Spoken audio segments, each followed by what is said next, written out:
like to call the Monday, January 29th, 2024 Policy Committee Subcommittee to order tonight.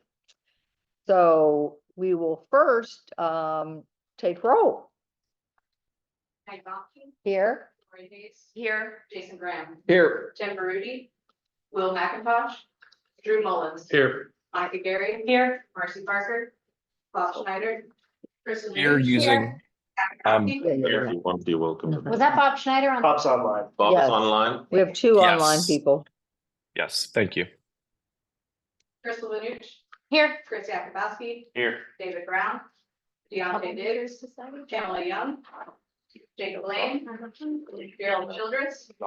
Kathy Coffey. Joe Sainsby. And from Carolina King George counties, Kathy Bender. Here. Solons. Jeffrey Black. Nancy Long. Miss Long, I believe, is going to be online, but Connor will give you. That's only supposed to be one of us. You, Collie. Supervisor Long, is she online? She said she was going to try and join online. Anyway, She is not currently, no. okay, well, we'll let you keep track of that. Thank you. All right. I guess first we'll start with item 3, questions that we received from policy committee members for discussion. Those were Thank you. sent in to Ian. Thanks, Chairperson. I've just put together just a couple of slides by way of introduction. Remember, this is more of a workshop format than a formal voting meeting because you all want to explore the options I and all thought we that. were voting on the bridge tonight. I like it. One thing we just did, it's a picture, but we added the I-81 corridor Transportation Authority because that one does actually exist, but because it's a slightly different animal, we didn't in the past put it on the map. But just for you on the map, it's on there now, so you can see basically the two main corridors that go through Virginia have ended up with basically transportation authorities. So there's the I-81 on. I'll make these slides available to you by tomorrow morning, but just to give you the picture again, that's what it looks like. The blue is what we're discussing, whether or not the blue should exist, and if it exists, in what format, and so on. Next slide. So just the goal, just a reminder for some new folks and members of the public who might be listening in, Policy Committee decided in November to form a special committee, which is this committee, to discuss questions around forming a regional transportation authority and report back to the Policy Committee with a proposal by June. So that's what you all decided at the November meeting. And the Policy Committee invited all 5 jurisdictions to participate, not the FAMPO jurisdictions in the special committee, to get a regional perspective. After the conclusion of the special committee, the recommendations will then be discussed by the Policy Committee and or the GWRC boards, who may vote on a resolution to be shared with the state delegation, whatever that resolution looks like, right? Just the background of where we are. Next slide. So a show of hands for general consensus as we go through these meetings each month until you decide you've reached a conclusion might be helpful. Staff will prepare any materials that you request, right? So because this is an unusual committee, if you tell us by the end of this meeting, for the next meeting, we need these 4 things, we'll do our best to provide them for you. We've tried tonight to do that. If you'll just let us know of any material needs that you have. Next slide. So meeting 1, we emailed out, staff emailed out to Policy Committee members to ask for this meeting if you needed any materials, information, data. And so we got these 2 questions which are up there on the screen for you. I'd like to see the road projects currently underway, those we have put together through FAMPO, a list of what the RTA would or could be funding and which items the RTA would have funded with this past tense.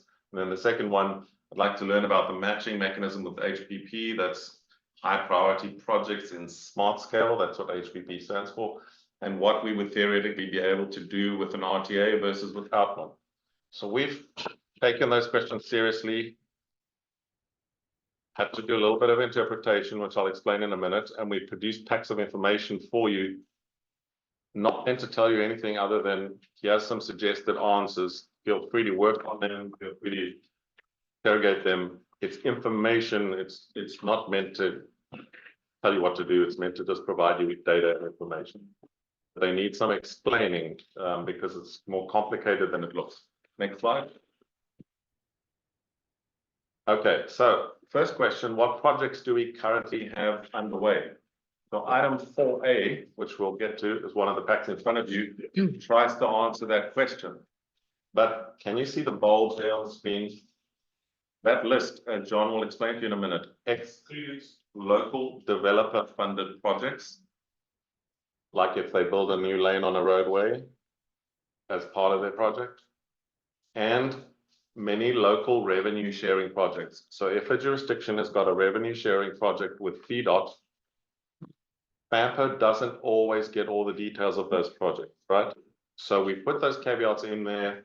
Staff from jurisdictions, particularly said to us, we should make that clear to you all tonight, that this excludes very local projects that are either done by a developer, which we have no knowledge of, or revenue sharing projects, which we sometimes find out about later. So we don't always know the details of those two categories of projects. So these will not be 100% of all the projects that are on the go in the region. There will be others that your staff will know about that we don't necessarily know about. And we can get that for you, but that'll take a bit of time. We need to go back to each jurisdiction in turn and say, can you compile a list for us? It'll take some time. So we can get that, but it's not available tonight. We have got the TIP projects, which are ones that we have to put in our TIP because either federal or state money is involved. And we've got the smart scale funded project because FAMPO had a role in getting that. So we've got that. Secondly, what projects does FAMPO have? We at FAMPO put together, or we as FAMPO are supporting. So agenda item 4B, which we'll get to in a moment. This is a very large list. It includes all the projects in the constrained long range plan. And John, bless his soul, went back for 3 long range transportation plans to gather all the projects in 3 of them. So we renew it every 5 years. So he's essentially gone back 15 years to get the projects for you to make up a list. And we put in projects from the most recent regional studies. So for example, some projects that were in the East-West study and the Central Railway Trail study and all that. So we put some of those projects in because they're quite recent. Third question, what would the RTA actually be funding? So you can see what I've done is I've taken those questions we received and I've broken them down into steps so that you can get a clear picture. What would the RTA be funding? Now this one, to answer this question, we have to do some guesses. The staff has to come up with a scenario because remember, this is the future, and in the future, you will be the ones to decide which projects the RTA might be funding. So we've given you scenario A, but please don't shoot the messenger. We're trying to answer your question. So we've given you an answer. You might decide you don't like some of those projects. You'd prefer other projects. That's all fine. We're not saying, here's a gun to you, you must do these, but you wanted an answer. So we provided you with a scenario and we can talk about further work you want us to do on scenarios. We're happy to do that, but this is a scenario, right? Next slide.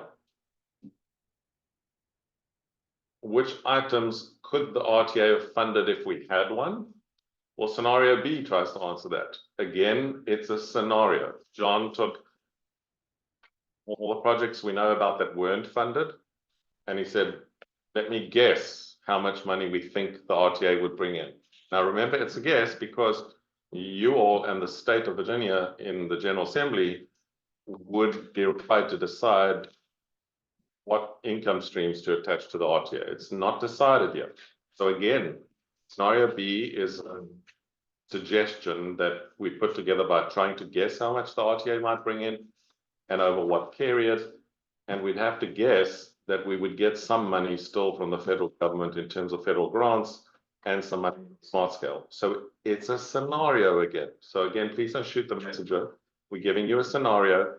Even if you dislike every single project in there, we've just tried to give you a feel for how much money, what kinds of projects could be funded. That's the purpose of answering that question. If you make some formal decisions, then we can do an actual scenario, but this is a future scenarios. And then the next question, how does the matching mechanism work for high priority projects? So Carrie has gone to work on the smart scale documentation and produced some slides from OIP and some slides from staff research to talk about the local match and the RTA putting money in order to get a bigger cut of the smart scale pie, right? So we try to prepare an answer for you on that. Again, based on the information that is publicly available. The OIP scoring detail is not always publicly available in much detail, but we've done some work to show you the kind of thing. Next slide. That's just an example of what happens elsewhere. So Hanover County, you may be familiar with. It's not a core dead center of Richmond. So it's not urban city slicker type environment. It's a county that is attached to the Richmond Regional Transportation Authority. And we talked to some staff and folks there, and they say that they're averaging about $14 million a year in local revenues from their RTA, which does not include the amount that stays in the regional pot. So 50% in Richmond goes back to the counties. And their 50% for their county is averaging around about 14 million per year. So that gives you it's real, it's not concocted by some computer algorithm. This is a dollar value that's right now what is happening. So Hanover County gets 14 million a year, which is the local share. And then there's still the other 50%, which goes into the regional pot for regional projects and transit projects, right? So that's what they receive. So I have a question. So what tax did they institute to get that? In Richmond. So they have a combination. They have a gas tax. They have, John, do you know they have a sales tax as well? They have a sales tax and a gas tax, and those two bring in the most money, and then they have some smaller ones. We did do this. We did present this in a slide in about October or November. I just can't off the top of my head remember the exact, but they have got, 3 or 4 taxes together that brings in that money. But that's, for example, a thing we can get for you. That's easy for us to find. Just haven't memorized it.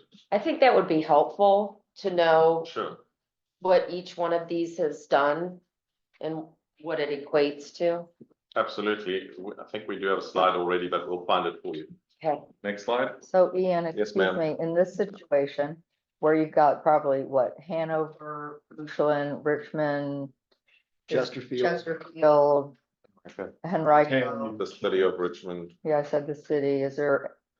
So would Hanover be the most rural of Bushland? It would be mid, they have a population of just over 100,000, so they would be smaller than Stafford and Spotsylvania, but larger than Carolina and King George. Okay, and the 14 million that they got in local revenues, did every locality get the 14 or that was just their share? It's just their share, and every locality got 50% of the money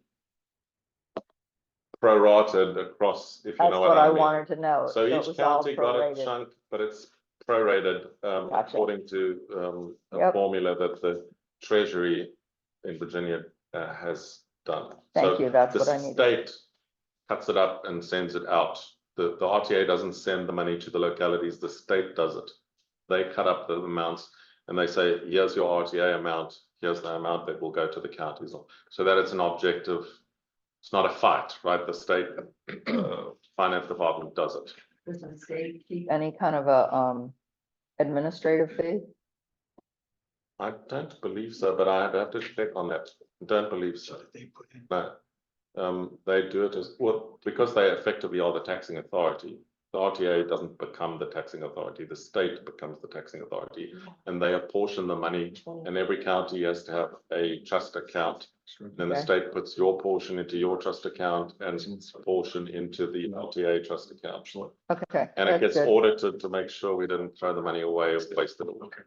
How difficult would it be to find out in Hanover, the taxes that are levied in there, that for the RTA, how much they raised versus how much they're getting back? Because if they're getting back 50% of the entire pot, I'm assuming that that's, So the are way, they getting more than they're putting in? no, so what happens is that the pot, the money comes in into one pot, into the state.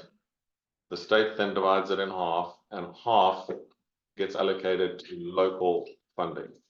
And then they take that half and they apportion it pro rata to all of the jurisdictions. And so that would be my question is Hanover receiving more revenue from that 50% than they're being taxed and putting in? So. And I don't know the answer, and I'm not sure we Like can, Chesterfield is the big. not sure we and can Henry is the big. find that Right. answer.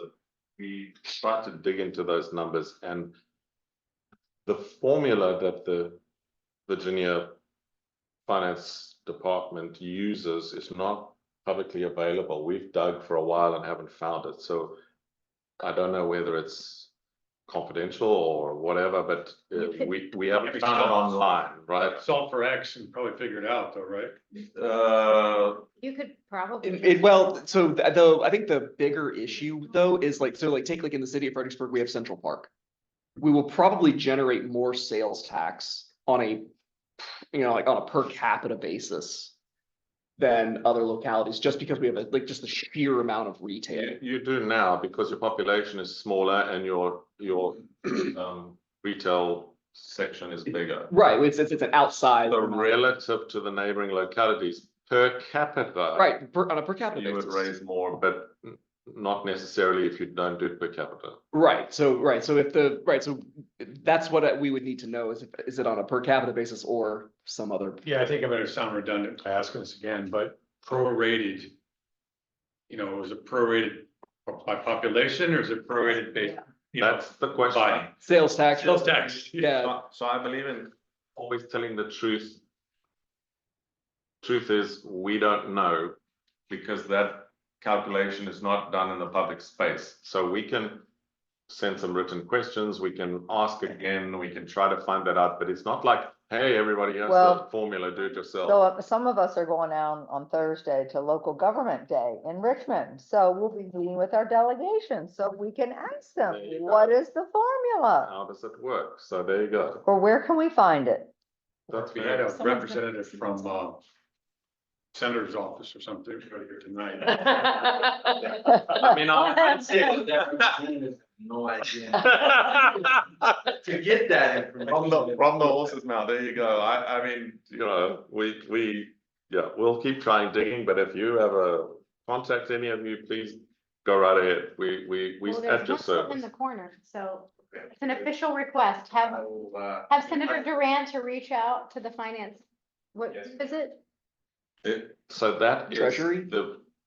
what is it's the finance department, so it will fall under the Secretary of the Treasury in Virginia. So what is the exact question again? So the question is, how is the pro rata local portion of the income of the Central Virginia Transportation Authority's income given back or calculated and given back to the local jurisdictions? Okay. We don't know the answer. We don't know how they calculate the What is the pro rata. formula is really Is it what we based want on to know. population? Is it based on income? Is it based on how many sheep in the county? I don't know. We don't know. that's probably right. How does this compare, and maybe we don't even know this, because we don't understand how this one works, but how, if we do know, and in what ways does it compare to the other RTAs in the state? Like, Compares we in know how terms- the different ones work, like, we're talking about, you have the pro rata for this. Yeah, Are they so doing the same thing we for shared, ones? so we shared in October, November, I know, I'm sorry, I'm the- asking something we. no, the income, kind of covered. sorry, the tax basis we shared with you. So do they have a sales tax? Do they have this? Do they have that? And then we shared with you how they allocate the money in the big boxes. So we showed you which ones don't, like Hampton Roads does not give any back to their counties and cities, right? None, not $1. All of the Hampton Roads money goes into the central RTA pot. There's no local share. In Richmond, we shared with you that 50% goes back to the localities, 35% goes into the regional pot for regional projects, and the balance, which I think is 15%, if my maths is right, goes to their transportation authority to run transit. Sorry, their transit authority to run transit. Thank you. So that's how they break it down. Northern Virginia is 70-30. 70% stays with the regional authority and 30% goes to back to the local jurisdictions.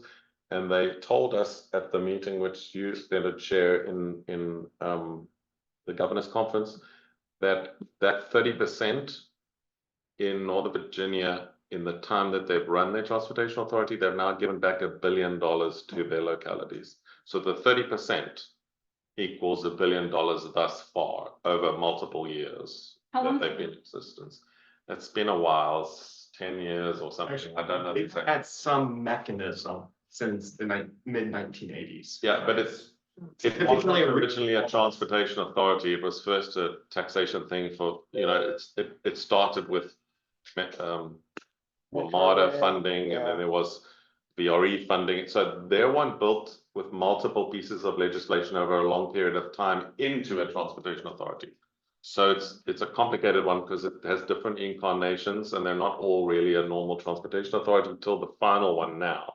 So it's an unusual one, but it's $1 billion they've given to localities in their responsibilities. So. Or you could say it's $1 billion that the localities have raised for themselves. Yes. Yeah. Correct. Yeah. Because unless, and really what I'm getting at is, you know, Richmond, Chesterfield and Riker are the big ones, sales tax revenue generators. Are they raising it and the smaller county is profiting from that? So I would assume that Because 14 million seems like a lot. I would assume that the Treasury got a very objective way of doing that allocation. We don't yet know how it works, so But the RTA would have set up that allocation. Because I'm assuming we could do that too if we wanted. the RTA set up the split. The Right. RTA didn't do the pro rata of exactly how it must go back. It's a principal decision with the state.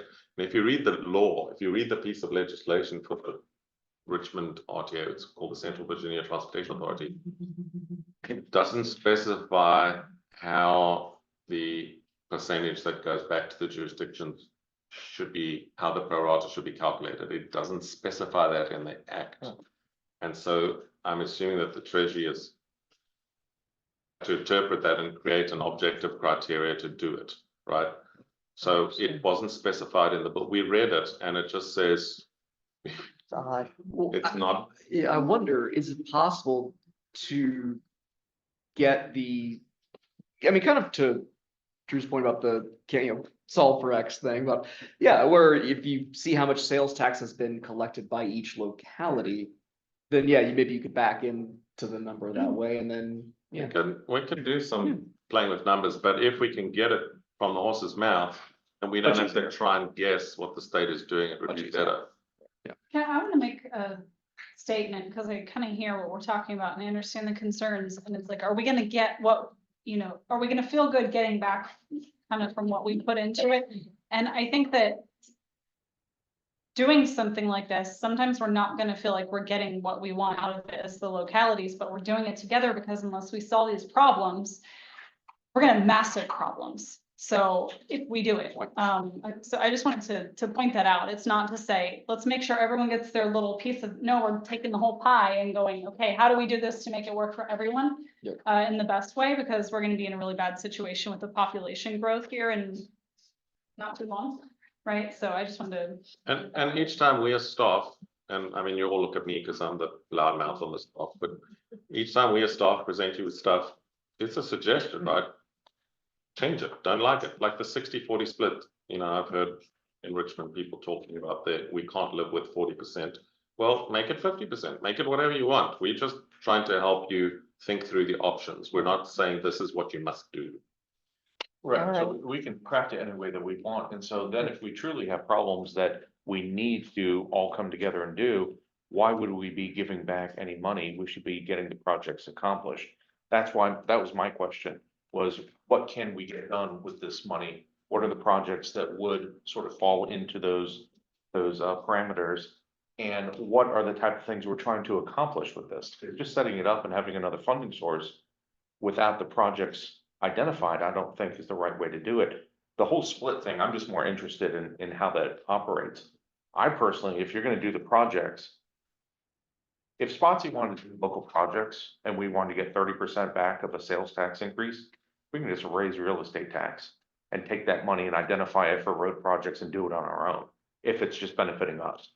But if we're looking to work in the region and have projects that benefit all of us, then I'm not sure why we would return money. I don't understand. And that portion I of it. appreciate your question there, and I think that's why we have this committee to work yeah, through all these absolutely, numbers, yeah. because for me, I'm a visual person. I gotta see it to really believe it and go, I get it now. And I think we'll all probably have that answer by the time we go through this whole thing. And maybe we won't even have a discussion, and maybe we end up with all the money just stays in the region like Hampton Roads. Well, So, and I think that's why we need to have these, just sort of throw everything out there Right. and see right, what it's all about. Because it's important, because I don't want Spotsy to be paying for King George projects. King George should pay for King George projects. But if there's projects that benefit the region and we all need to sort of chip in on, that's what this is all about. And kind of that's, thing. and I think that's what the HPP, I mean, those are the, right now, those are the rules. Right. Is that they cannot reside in a single locality. Right. So, it. Sort of. We'll get there. okay, Okay, can we move on from this? yes, yes. Okay, so that's almost the end of those slides. We just wanted to say the discussion when we've done these 5 presentations we're going to do now, and some of them is not a presentation. We're providing you with a list of projects and explaining what the list is. However you choose to use those, it's entirely up to you. So we'll flip over now. Honor, if you can pull up, if chairperson, with your permission, may we move to number 4? Absolutely. Hey, Ian, Presentations? quick question before you move that. Is the Northern Virginia one in Maryland? I mean, looking at the map, No, okay, it just, no. how I'm looking at it visually, it just looks goes like, real far it up. looks like it's going into Maryland. That's why I just. So the gentleman that made that map for you, standing right there behind the computer, his name is Honor, and he can tell you about that map. Used each of the counties borders and then combined them for like all the localities within the NVTA, which is their RTA. So it is not Maryland. So Okay, it's- I just so wanted it's- to say, when I was looking at the map, it looked like it went into think- Maryland. Loudon just goes real far People up. from King George don't ever go past Stafford. Why should we? He's also lopping off a huge section over here. My Sure. Bristol would be very angry at that, although he does have Bristol. That's Yeah. off a little bit. Yeah. All right, Thank you. honor number 4A. please. This one John put together for you and he's going to explain it to you, but just remember my earlier caveats, there are no developer paid for projects in this list. There aren't any in the world. And we don't, and we don't, Don't say never to ever. and we don't have all of the revenue sharing projects in this list. There's like 3 with, So, John, could you just so, in tell your, us, is it? I got it. yes, it's the one that starts off with GWRC rolling The one with the paper clip on. and it projects. So this one was not in the initial email out. This was something that staff was continuing to provide the agenda coming out. So included here are all projects in which VDOT currently says that are active. So they are included and approved in our, and they have committed funds. So in layman's terms, they're fully funded and VDOT can proceed with these projects. So So these are the ones we don't need anymore. yeah, they're done and they are going out to FY 30. So at this point in time, they are moving forward. So we have the King George and Caroline counties on the first page. If it's in green, that means that it was a successful smart scale application. There's smart scale dollars going into the projects. If it is not highlighted in green, then those are funds that are projects that are being funded through other means. It could still be federal and state dollars, they're just not smart scale. We did go ahead and scrub all the like resurfacing and maintenance projects out of this list. VDOT actually has another list that includes that, but we are looking at active projects we're conducting. And on the next one, it is broken out by FAMPO jurisdiction, Stafford, Spotsylvania, and City of Fredericksburg are included. And again, same format, continuing with smart scale projects in green and projects funded through other means white, and these are the ones that not is basically moving. So these are current projects that are underway. They might actually be nearing completion or just completed by this point in time, or they could be built as far out as FY 2027 to FY 30, because they are in this stage 6-year plan. These are millions and millions and millions of dollars of projects that are already funded. We don't need to get money to fund them. There's no need to make a big issue about them, but we're answering the first part of the first question to say what is already underway. This is already underway and we don't need to go find funding for it. Can I ask a Wait a clarifying minute, question? yeah, Yes. that's, So Enon Road is on here, Then and I know that's underwater. multiple. So actually, you can see that there is a budget and cost estimate Yeah. last updated through VDOT when they made this list. So not 100%, They like to. but yes. So they need to inform us to amend our tip to change the cost estimate or whatever on that project. But we can't go to the tip and just decide So we're can we gonna just get the update. money somehow then? So, How do we get the $12 million difference? so that is a question that's outside the scope of this discussion, but we only put a project in the tip when it is funded. And if the cost estimate change, then there is a process of VDOT engaging whoever paid money in the first place about why the cost estimate has changed and who has to pay the difference, right? So that might be the county, it might be Smart Scale. If Smart Scale funded it, sometimes this Commonwealth Transportation Board votes to top up the difference and fully fund. If there's, for example, a big inflationary increase in a whole bunch of projects across the state, then once a year, the CTB can take action to fund the 12% cost increase as a result of inflation, which they did at the end of last year or during last year. So the question of who's going to pay the difference, it depends, and VDOT would approach the locality to discuss that. And then they will send us a request to change the tip when the funding changes. Okay. So we don't change it without a request because otherwise it becomes a mess. So we would wait for VDOT to give us an indication to please change it. Okay. So this list here is what is funded, what is in the pipeline, but not necessarily what the RTA could fund. This is just. The RTA would not need to fund that unless there's a big blowout of a project that's now double in price and we now need to find money to pay it. So right now, without an RTA, probably with some extra funding from counties when the cost increases go up, we could probably build those projects without help. But the ones we're going to get to now in the next while are going to be things that are not funded, which we need to talk about. So that's the first list, which is just, it's funded except for cost increase. But it's funded. So unless there's a cost increase, they're fully funded. And there are, Ms. Van Noosh is correct, there are some cases where there's one that the price has gone up and there has to be Every compensation. one of them. There's one where the price went down. That's- goodness, That where must was have been that? Spotsy. It's in Spotsy. Yeah, it's true. So just curious, the first in white there, the northbound part of I-95. Can you estimate like 80–90%? Is that the northbound bridges and lanes? Yeah, it's just the, So there are two, so that one is complicated because there are two projects simultaneously in that vicinity. What we didn't tell anybody and VDOT didn't tell anybody is that that bridge that they just finished at the very end was not part of the river crossing bridges cost estimate. It was a separate task order and a separate project. It was a bridge that was needing to be rebuilt because it was crumbling or something. And VDOT decided That was the original bridge. So VDOT decided to do it at the same time to avoid the public having to have two big stoppages on I-95.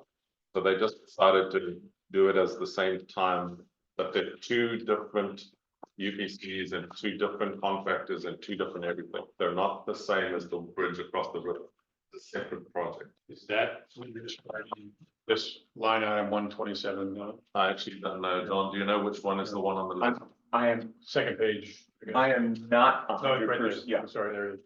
I am not 100% sure how they're breaking out. I would actually have to dig back into the dashboard to see additional information. I'm only asking that like to try to spatialize the total cost north and southbound for the So, I-90. so those are, we know those numbers because we asked last year when we were doing the internal study on a possible river crossing. And they're in the order of the one bridge across the river was 128 million, including the access road, and the other one was 100 and gosh, we don't have VDOT in the room, and I don't want to tell a lie. It's more. It's like 140 or 160 million. So that's the range. I haven't got the exact amount, but that excluded that bridge over 17, which was the second project that was separate and totally. So that only, what you're talking about only talks about the bridge, the intersection though is part of that. The VDOT funded project. Usually, it's not always the case. Like your exit 126, it wasn't all one UPC. There's the orphan blue and a whole bunch of pieces which got cobbled together. So it's not always the case, but usually if it's a project that VDOT does like that, where VDOT's the initiator, they try to do it all in one bang. I'm not tasking you or anything. I'm just trying to like catch up basically No problem. to the aggregate amount that we're gonna call the I-95 improvement. Set aside the legacy bridge, what ends up being the last thing completed, which feeds that northbound or westbound version of 17, that loop. You know, so like where does that old bridge improvement, which ended up feeding the local traffic and the funded I-95 north and southbound projects again? So that's. Again, that detail we can get for you, but I haven't memorized it. I don't. Sure, that's cool. It's more, maybe, you know, for later on, it's just kind of for me to kind of understand, this is how much this aggregate investment cost us. I'll ask VDOT to list out each element of that. That'd be great. Yeah, Any other questions on thank you. this? So this list, you don't need to do much about. It just answers the first part of the question. What have we already got underway? Okay. That's underway. It's mostly funded except for those costs. Next, if we can move to the next one, please, Connor. So the next one is the identified and documented project. So this is basically the kitchen sink. This is the kitchen sink. Got an 80 million. Included in this, Asked for this. Trees here. Yeah. That's a Did dumb you do one. that, Jason? Yeah. Chop down. absolutely. Included in this are If you look on the front cover, you can see what's included. That's all recycled. Yeah. Included in this are 3 rounds of the constrained long range plan. This is a fiscally constrained document. So in theory, we can't just create a gigantic list of projects we want and say we can fund them all. We actually have to I just like picking on you. dial them back a little bit. Okay, I just need you to grasp what John just said. A fiscally constrained list, for those who are not aware, means that you cannot put a project on the list until you can identify where the money is going to come from. So these first 3, the 2050 constraint plan, 2045, 2040, those are from the last 3 long range plans. So we went back in time for you a bit, and he's put all the projects on there that were included because we anticipated that one day we would have the money to fund it. But they're not currently under construction unless they're also on the list you just looked at. I broke them up in part by project types, so interstate projects together, collector projects together, so they're in composite tiers. Also included that I also tracked them from each document. So in some cases, projects would be on one plan and move forward until they kind of work their way until they are both funded, contained in our tips, so funded and committed. So in theory, you would see the very similar projects that are in the other packet also in the list. Jason? Thank you. Just wanting to make sure I understand again, so, all right, so this, the first part of it, these are all the 2050 ones. And then so then you have the columns here to say that if it was like also included in 3 and 4 and 5, that makes sense. And then, The reason we give you that before you carry on Yes. is so that you can see that these projects have tracked. Mhm. They've been, FAMPO has continually put them back in the long range plan. Yep. Some drop off because we lose interest in the project or the local environment changes, and so we don't need the project as much. yeah, and some of them are brand new, like I'm seeing the one here in Stafford for US1 and Cole Landing Road. It wasn't in the 40 or 45 CLRP, but it made its way into the 2051, fair enough there. And then did we say, when you said about, you have to say where the money is going to come from? Yes, in other words, it's future money. Sure. It's not current money. And so what we do every time we update the constrained long range plan, which is what CLRP stands for, we have to go Yeah. to all of our potential funding sources and get them to give us an estimate as to how much money we are likely to receive in the first, I think it's 15-year blocks or something. The first 15 years, how much money you're going to give us, the next 15 years, how much money you're likely to give us, and the next, and then that gives us from all our sources, state, federal, smart scale, or whatever else. And then that becomes the funding pot we're likely to have, and then we can include projects in this list based on funding we're likely to have because somebody told us that they're going to probably give us that amount of money to do this. As projects come in and out, you may have to amend your constrained long range plan. So if I just say we're gonna have a monorail and it's gonna cost $200 million, we actually have to go back in and fit it in, which means that projects could fall in and out depending on new projects. Sure, I guess what my question is, Yes. it doesn't say in here what those sources are. It does in the long range plan, Okay, but that's a 800-page document. So you we can condensed, got give it. it to you, No, or you can go online and read it for yourself. Yeah, no, But that's, we just not that's gonna put great. it in the. Nope, that's, I just wanted to make sure there was. Yeah. Kill all So the- that's the first 3. John, do you just want to talk to the other? Since we adopted the constrained long range plan, we've had other studies that identified other projects. So at the end of the blue list, there's a gray list, and that includes projects that are identified, such as in the east-west study. A need or an item, we included them there at the end of our. Not funded and not constrained, right? These are just studies have produced projects which you may or may not want to proceed with. And we make no comment about whether you should or shouldn't. We're just telling you what exists. Okay, so I just have a really, just clarifying, Yes. and so you have Dixon Street Tidewater Trail widening. That's already been, It's in the CLRP. Yeah. It's in the CLRP and it's now in smart scale. right, So it is a project which is now taking the next step, right? so this would come off of here then, Well, it doesn't come off of the CLRP until such time as the funding is confirmed and it's already in process. So we will take it off, okay, but okay, Still public call. not just yet. okay, all right, Because we have got this thing called air quality conformity.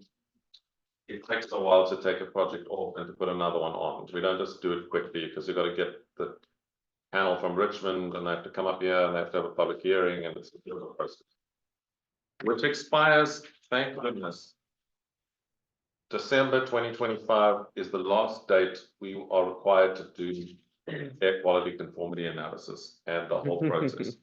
After that, it's much easier to put new projects on and take projects off. so just so I'm clear, so some of these things that are on here, the second document would be on here as well, okay, all right. They're all fully funded. If they're fully funded. So, because there's quite a few things, I think, that are here. I don't know if we could somehow by that they're in, you know, kind of in the mix of being taken off.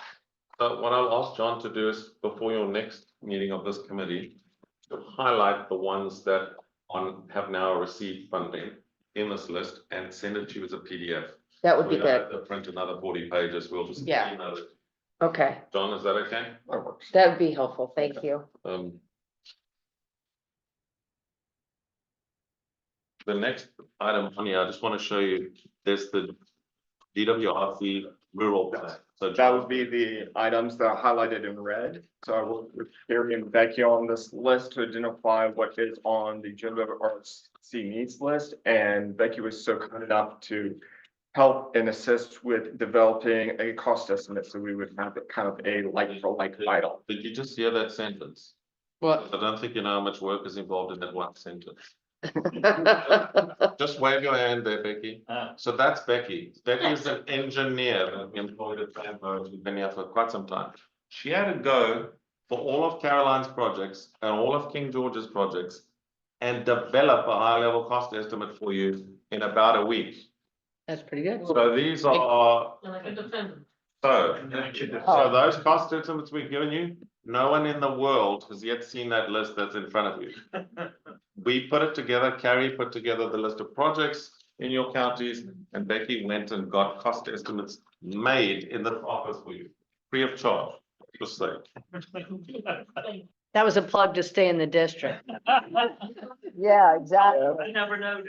And Now we'll cross. But I have a question a on, lot of work. I've tried to keep all the headings fairly similar so you can actually go through and identify. That's why you'll see information drop off depending on when something has the information available. So we have the GWRC rural lists. And then after that document, we have the previous CLRP. So if you want to dig back and dig into the 2025 and the 2040, that information is also available in its raw data and not just plugged into the blue list at the top with the 2050 data. That's highlighted in orange and yellow. I do have a question on this. Yes. Happy? So most of King George are paved shoulders.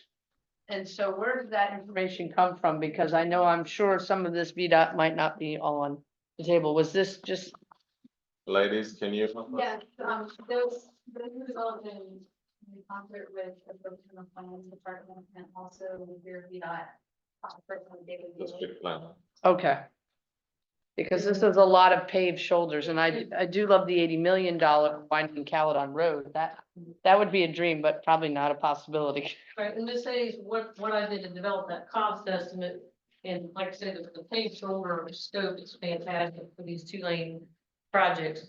But I looked at your GIS mapping, to see what the right of way was, and so let's take for example, Salem Church Road between, 301 and Route 3. That's what we call a full plan project to get your paved shoulders. You need to acquire right of way, you need to widen the road, move the ditches and the utilities over. Okay. That's why it's so expensive. The only road that can be paved, put paved shoulders in place in the existing roadway footprint is Fredericksburg Turnpike Route 2, that goes into Caroline County. All your other 2-lane roads, if you want paved shoulders on them, they have to be widened. We call a full plan project, including right of way, utility relocation, and then we straighten those curves out. Caledon Road, as you know, there are certain stretches that are really curvy. Oh, yes. Go along the bluff of the Potomac, Mhm. and those are where I went to VDOT, went to their dashboard of all their projects in the state and found, for example, the curve straightening of the eastbound lanes of US 460, where it's very curvy, or US 33 going into West Virginia. So I did a cost per mile of a curve straightening improved 2 lanes, and you'll see that curvy part of Caledon Road, very expensive per mile, but then there's a straighter part of Dahlgren Road and Caledon Road. So what's great is the King George staff and Terry over the years have done great segments of the curvy part, the straighter part, and Dahlgren Road's nice and straight as you go on in past 301. So we looked at, like I say, existing right of way, existing placement of utilities and ditches, and then took actual VDOT project costs average per mile, based on the plan. Okay, thank you. Don, do you want to take it on? The last. Yeah, finally, the small list down here, I should say, because it's one more after it, is the long range projects needs list. And this is where it becomes unconstrained. It basically says in the development of the long range plan, what other things could we possibly need? So it's basically a very short need improvements from here to here along this route. That's all it goes. It's So very low detail. So we don't anticipate having money for those projects. But we looked at our long range plan that needs. But we would have to find any funding source because our funders tell us there's not enough money for that.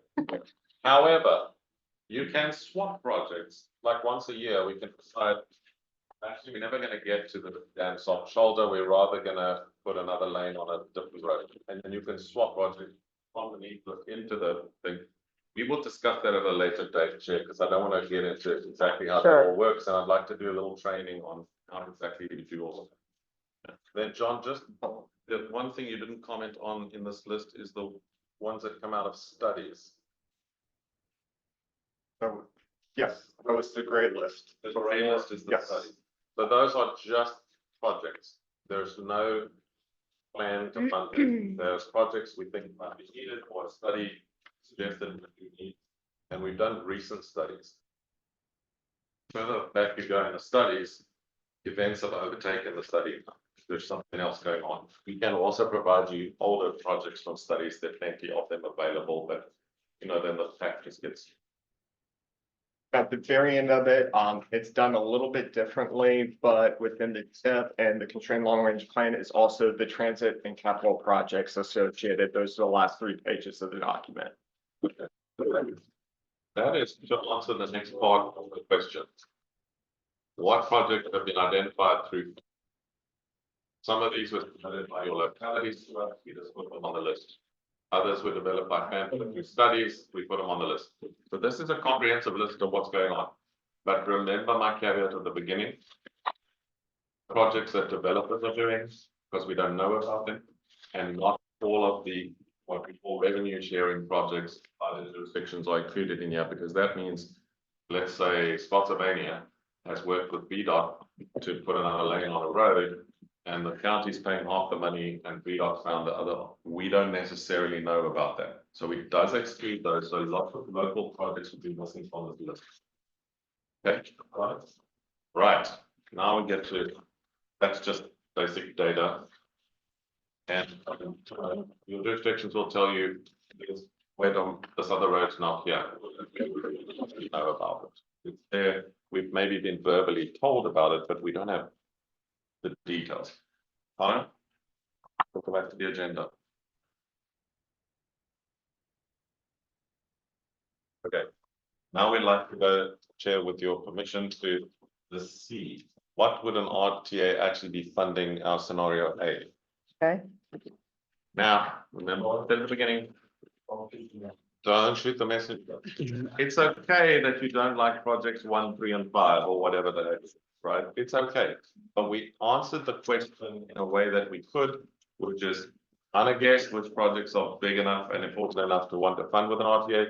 You might hate all of them. That's okay. I won't take it personally. We just put together a scenario for you. Connor made a lovely map for you.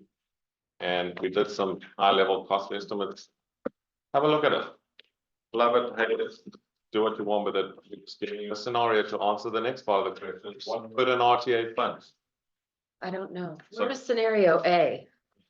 Scenario A is in front of you on the screen. Oh, Okay. Those are okay. the ones you're sending, gonna send to So they're us? gonna encourage you. Yeah, Sorry? it's not. I was gonna say, are you gonna send those to Look us? ahead We did and walk out. not print this.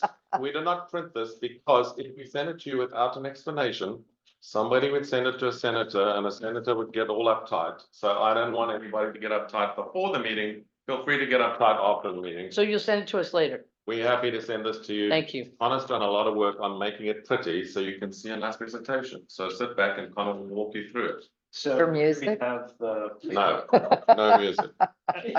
That golf course and celebrate. And- We And have Cannon Ridge. Connor, speak loudly because the people at Okay. the back can't hear. So this is the potential RTA project scenario if it did exist. There's gonna be about 12 projects here. I'll scroll down. We start off with the Harrison Road interchange and bridge widening. So it's the addition of an interchange at the intersection of Harrison Road and 95 between exits 130 and 126. You have stoplights at the end of each ramp. You'd widen the bridge from 2 to 4 lanes. The interchange and the widening of the road are both high county priorities, I believe, in the comp plan, and they are included in the 2050 FAMPO CLRP. The cost estimate for both the road widening and the addition of the interchange would be $77.2 million. So that's the first project. Comments from me before you move off of this. According to the I-95 study, which was done by corridor study and the East-West mobility study, this project is the one that makes the single biggest difference to the congestion on Route 3. Because what happens with this project is the traffic doesn't have to get off at exit 130 in Route 3 if it's not going to that area. If it's traffic going further south into Spotsy, it now has another alternative. And so it cuts down on the traffic on Route 3. 2 studies have confirmed that's the case. So that's the first project. Second is the I-95 widening from exit 130 to 126. The project would add a 4th general purpose lane to 95, both northbound and southbound. It would be widening from 6 to 8 lanes, sorry, for the entirety of the 95.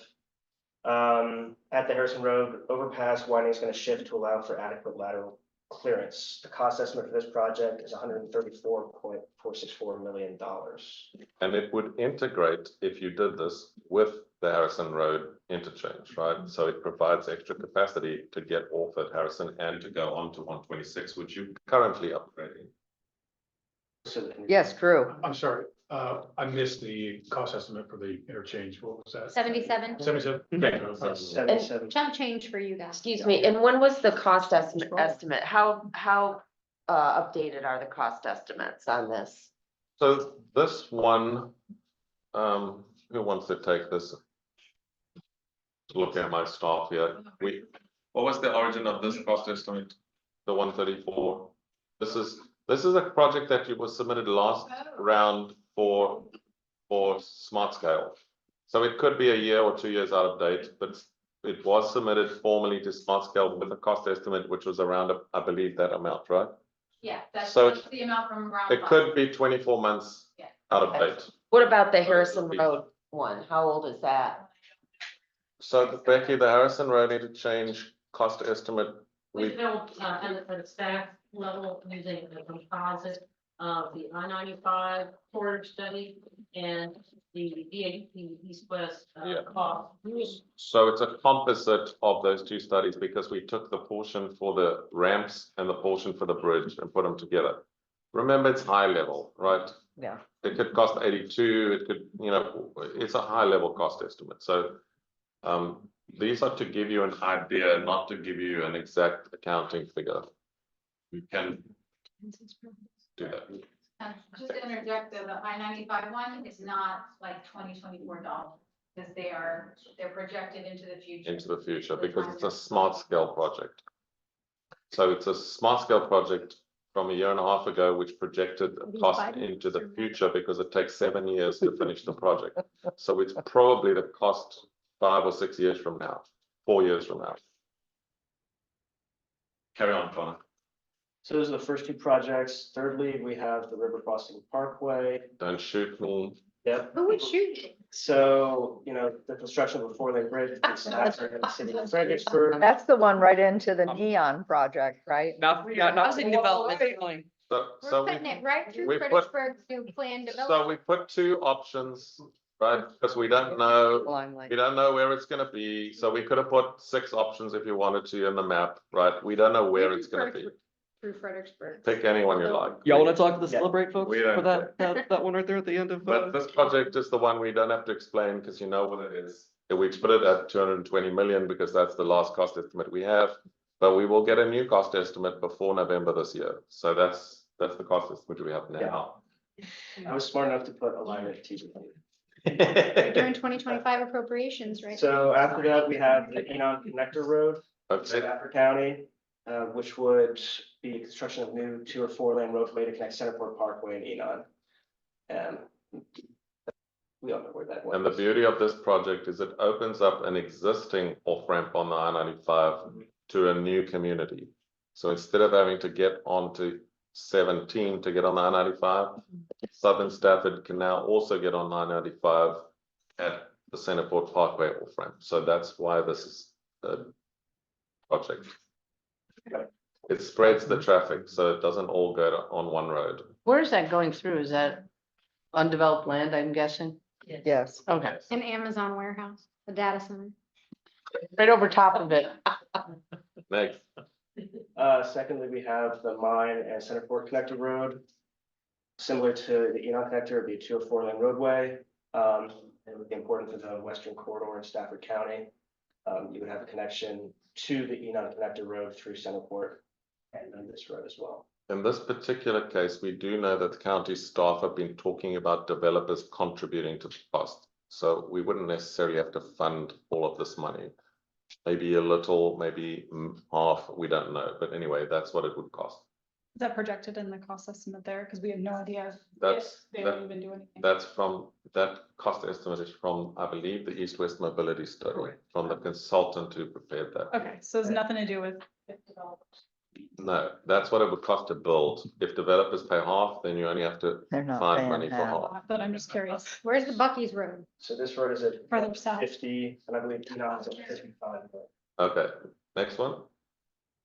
Next, we have the Ladysmith Bridge widening and This is interchange. Caroline County. Yeah, Caroline County, so similar to Yeah. the Harrison Road one, except the interchange here already exists, so it'd be a modification, it'd be a widening and improvement of the I-95 interchange. You would add stoplights at each ramp intersection, and then it's the extension of a SUP from the bridge up towards the school on the east side of Ladysmith Road.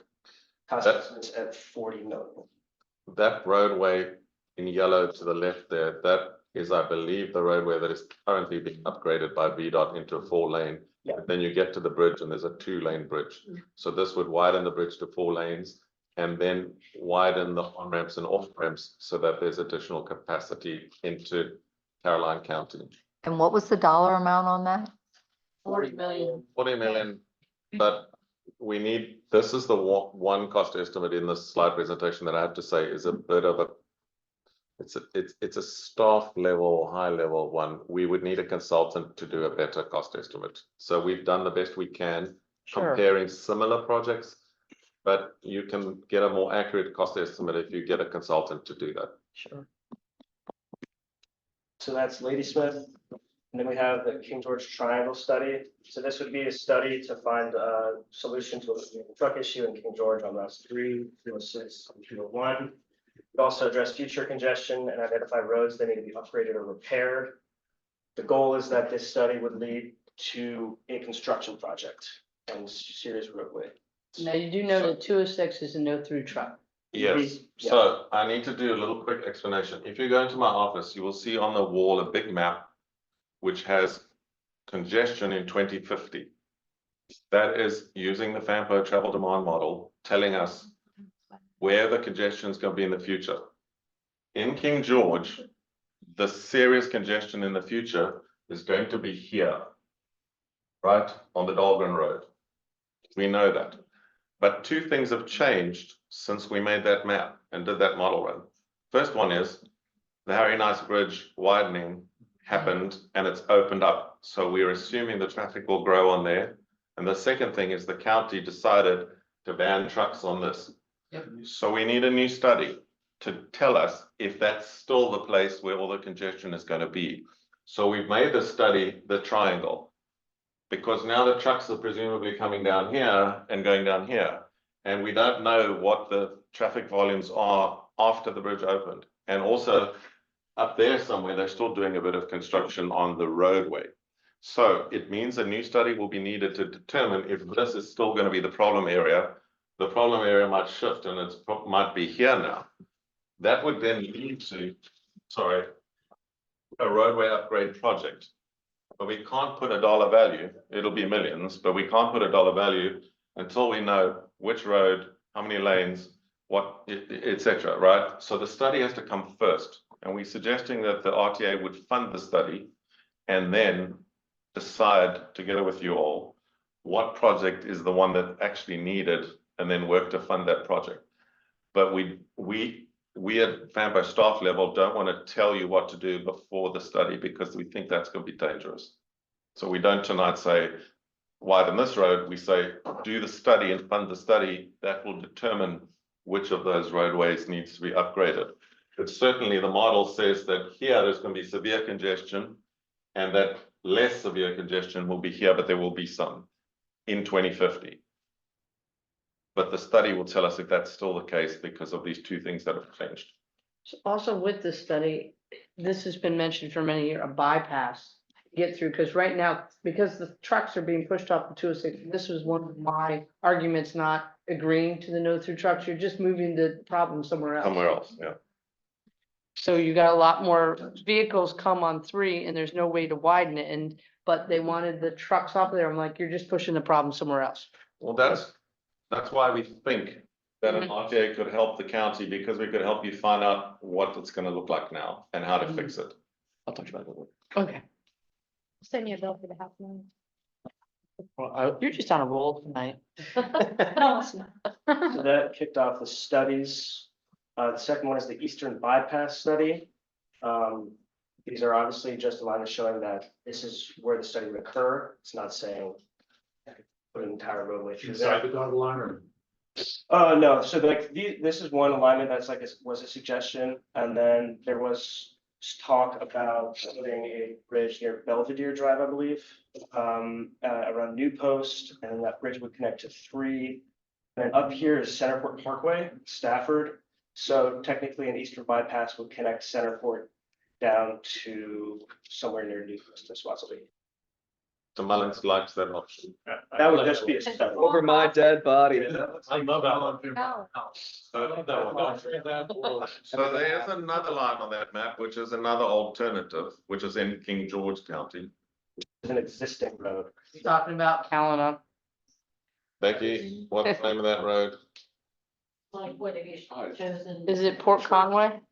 It'd be Fletcher's Chapel. Yeah, it's Fletcher Chapel. Fletcher's Chapel is an issue. Schools at the, I remember that people came and talked to us about that, and there's a lot of issues in that generalized area. And then another one was Port Conway, but that problem there is you have Hop Yard that splits through it, which is our major development, 800 homes. So for this study, we're showing options because without a study, we can't tell you what the best way is of doing this. There may be even a different one we haven't thought of, but the idea is that in the future, not right now, in the future, we should look at how to get around the region, and this may be a way. But again, if the study doesn't convince you, then we don't do it, right? The study needs to That's too tell big you. of a road to go near. It's too big of a road. So the study, Monica's conflicted out. She can't vote now. What's that? So that's the Eastern Bypass. will the study only look at that? Will it look at alternative arteries around? A study of this nature would look at options. Okay, And it's a requirement if you want federal dollars that you have to show that you've considered options. but the termination would all be a crossing ideally in that area, New Post. I guess so, but like I'm not campaigning to have that particular alignment. Okay. I'm So- not convinced that that road would have. Yeah, we don't need to talk about this right now. We'll shoot it down later. This would just be a study. This would just be a study to determine, because people keep asking us to tell them where the future lies, and they come up with suggestions. Well, this does make sense. If you are on Route 2, right, during the summer, everybody gets off 95 and they go up Route 2 to Route 3 to go up to Stafford to get back on 95, right? So it is a relief valve there. That does make sense, because Beside the fact that would make my trip to the kennel really fast. Except that all the development that's going to inevitably happen and all of the exits that are inevitably going to be built off of that, you will just push the sprawl eastward. So FAMPO staff Exactly. are not saying we must do this, we're saying we should study it so that You're a Debbie Downer, you know? when somebody complains, we know what the answer is. Don't At the Fairfax moment, we don't know what the answer is. Studying. Yeah. I, Crystal was waiting So- for. I did make a comment, because I do live in that area, but, I didn't move here thinking that things were gonna stay the same forever. I think that we would all be ridiculous to think that our way of life and our constituents' way of life is not going to change as we ramp up this massive population that's coming whether we like it or not. So, I understand why we have to look at this and all the other options that we can to make this work. So, just wanted to be the voice of reason on that. It's very high level. The study may say it's a bad idea and then we wouldn't do it, right? I don't want to encourage urban sprawl. So as a planner, I'm not necessarily saying we must build this. But because every now and again, somebody comes with an outer connector and they want me to fix it tomorrow, I'm saying, let's study it. Then the study can say it's a terrible idea and then we've got the answer for those people and it's done. Or the study says it's a good idea and we. But we say we're philosophically opposed to connectors because they've been proven to just promote sprawl, and now we're not gonna do that anymore. You all. Well, the density is already down in New Post. That's where the density is. It's not, no, it's about what's going to happen along that route. Next. Well, Yeah. So that's, It's gonna be a fun one when it comes back. one real quick thing to think of though, is you're gonna do it in sections too, so don't think of the whole thing as either all of it or nothing, because the connection between 3 and 2, another river crossing on the east side Right. would be beneficial, as opposed to the entire. So you might build the bridge, but not the whole highway. Right. Okay. Phase 1, phase 2. so after this, we have the southern bypass study This is in spots. in Spotsylvania. And we find the viability of consequences of constructing connector roads. For a southern bypass through Spotsy, the roads would be this, Route 3 and Route 1. Some of the roadways include 208, 3, 1, 610, 627, and 608. So the beginning, or like the connection on 3 would be near Chancellorsville, and it would connect all the way down to Guinea Station Road on this one. Now, the county's already been talking about this, so I don't claim that FAMPO staff invented this. We didn't. We're just collating things we think you might want to think about. Okay, that would be a study to say the other half. Yeah. Next one. And then we have the western bypass study. Now, just, we are not saying that this is instead of the river crossing study that we're currently engaged in. We're saying 40, 50, 100 years from now, eventually, somebody's going to want to build another bridge. And when Spotsy, I'm making a comment on this decision, but Spotsy voted like 4-1 or 7-1 or something to not support the current river crossing. The suggestion was we should look at other options. So I'm saying, well, I think we should do both. I think we should build the current river crossing bridge, but we should also look at future options because eventually we're going to be, this is the way the game works, right? You build for what problems you have now, but you need to keep an eye on the problems you're going to have in the future. That doesn't mean you commit to everything, but you start to think about the options for one day when. And this is let's think about the one day when option. Well, you've said we need more than one river. You need more than the one that we're talking about now.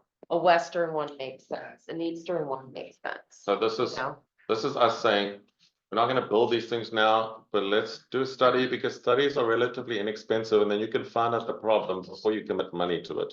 It's small enough. Absolutely. So this is the next one. True. It's like we're gonna end Wait, up with true. those. Is that outside, Spotsylvania County west or? Yes. Yeah, this would be. Like the woods is right there. So that would be the outer connector, which people were shouting about recently. We're saying, well, let's find out. Next one. This is another one which some people are going to love me and other people are going to hate me for. Well, that's okay. DCR Trail Tunnel. To put the tunnel under the I-95, we had a call with federal highways because we have this question is, will federal highways even allow us to put the shared use path under I-95 because of security issues? So we had the call with them. And they're gonna do some more investigation, but their initial response is, we don't have a legal problem with you putting this under, because there are many tunnels under the I-95 and bridges over and whatever. So this is gonna be no more of a security threat than any other one. So we have no objection. And there was a hint that we should think about applying for a raise grant to fund it, which is federal dollars. So that was not the response we thought we would get. We thought we would get a negative response, and we didn't. We got a response of, actually, we think we like this project.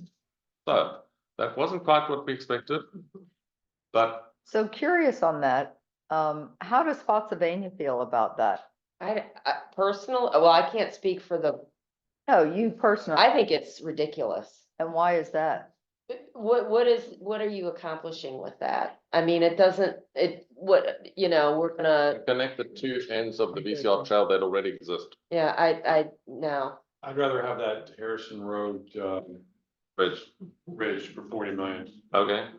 I just don't think you're gonna get the bang out of for the buck on this. Be serious though, when you say security concerns, you're talking about like the incidents for crime or homeless or Any what? security concerns, we didn't define it for them, we just said, you tell us, what are your concerns with potentially doing this? And we expected a whole long shopping list of, well, you can't have this, and you can't have that, and you can't have this other thing, and the response was, we'll check with legal department formally, but we have other projects that do this, and we have allowed them to happen, so we are not gonna throw up a red flag. And you might want to think about contacting raise grants to see, because this might be an ideal project for reconnecting communities, which is what the raise. I would say that, might surprise some folks, but I like bike paths and trails and things like that, but there's always a trade-off, obviously. Of course. Okay, next one. That's not a vote for the board at all. Well, and it's a raise grant, which the other projects might not be eligible. Sure. Yeah, how That's- much that- money they wanna give us? That's a very big, it's not an either or. A lot of- You might- I would just think that we could use that money elsewhere. Maybe not, is actually what I'm saying. Well, if it's raise grant money, then no, you can't.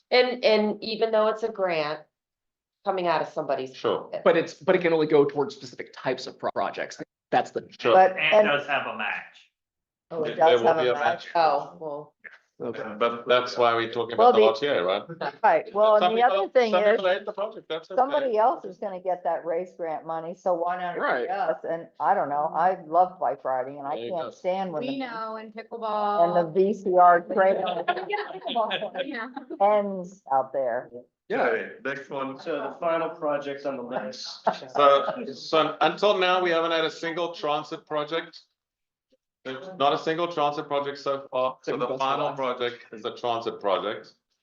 We think at least one corridor with a high capacity, high frequency transit line should or could be funded by the RTA so that there is some transit. Remember, you can only put this in urban areas. You don't put this in rural Spotsy or somewhere that it'll never fly. So it's got to go in urban areas. But we think, and to avoid a fight, we didn't specify a location because we can work that out in the wash. But we do think we should fund some transit, and this is one project. So, Madam Chair, there is a scenario. So the question put to us is, what could the RTA fund in the future? So there's a scenario, and Connor's got a final map to show you the spread. So there's all of those projects. If you look at them on a map, it covers the whole region, and they are all substantial projects. They're not a local intersection upgrade. These are all substantial projects. And the ones, except for the studies, the other ones are all supported by existing studies, right? A study has said this is the solution. All right, conversation, Monica. So I have a little heartburn, but, I don't. From what you ate or from watching? That's pretty good. I looked at kind of our studies of how the population growth was happening and all that months ago, and I sat there and I just went, we're gonna have to just do this. And now we're seeing it, and that's kind of what I was thinking when we're going through all the different studies for those outer connectors, and it looks like we're gonna end up with a beltway. which is a little concerning, you know, if we ended up doing that, but it's realistic that these are the things that we have to look at with the growth that we're seeing. I don't know how we're gonna go forward without doing something like this, as far as the RTA. The problems are very quickly outgrowing our ability to meet the needs. I don't know what the answer is. This looks like a good option. If we can inform it now to what it would look like, that's my preference, because this is happening. And there's not a whole lot that we can do about it. I do like that there's a diversity of projects in here that was covered, especially even out in King George there. I think not to keep you in the districts. Everyone should be benefiting from this, so I'm glad that we see that. Jason, Thank you. I mean, I just want to echo Monica's comments about the fact that the growth is coming. We all see it, and if we don't address it regionally, I don't know how we fix this. And I also like the mix of projects. You know, I mean, I'm not opposed to the, you know, Harrison Road interchange, you know, for 95, if that's gonna reduce the traffic on Route 3 drastically, it'd be fantastic. That's the whole point. Like, what is the thing that fixes this? Great. Of course, I'm gonna be in favor of the transit as well, because I think that's also drastically going to reduce the traffic. But, and I think that's just something I hope we can all keep in mind, is just what will objectively fix the problem. Mhm. It's not about, you know, my project, your project in terms of localities or mode of transportation. It's just, what's the thing that fixes it? Because in the end, that's all our constituents care about. Did we fix the problem? And did we fix it in a cost-effective manner? Yeah, I was gonna say, and not waste money. well, and I'm not sure it will actually fix the problem, but it's gonna address the congestion. It's not gonna fix it. So, but Then more yeah, people are just gonna move here, and we're gonna be right back where we were. Well, that's what transit does. Well, they're moving anyway, aren't they? yes, Not if we so, don't build the houses. That's right. Amen. Vote no. Just pulled off of the internet earlier. The Weldon Cooper Center estimates came out this afternoon, Oh, the new ones? the brand new ones. So what do we got?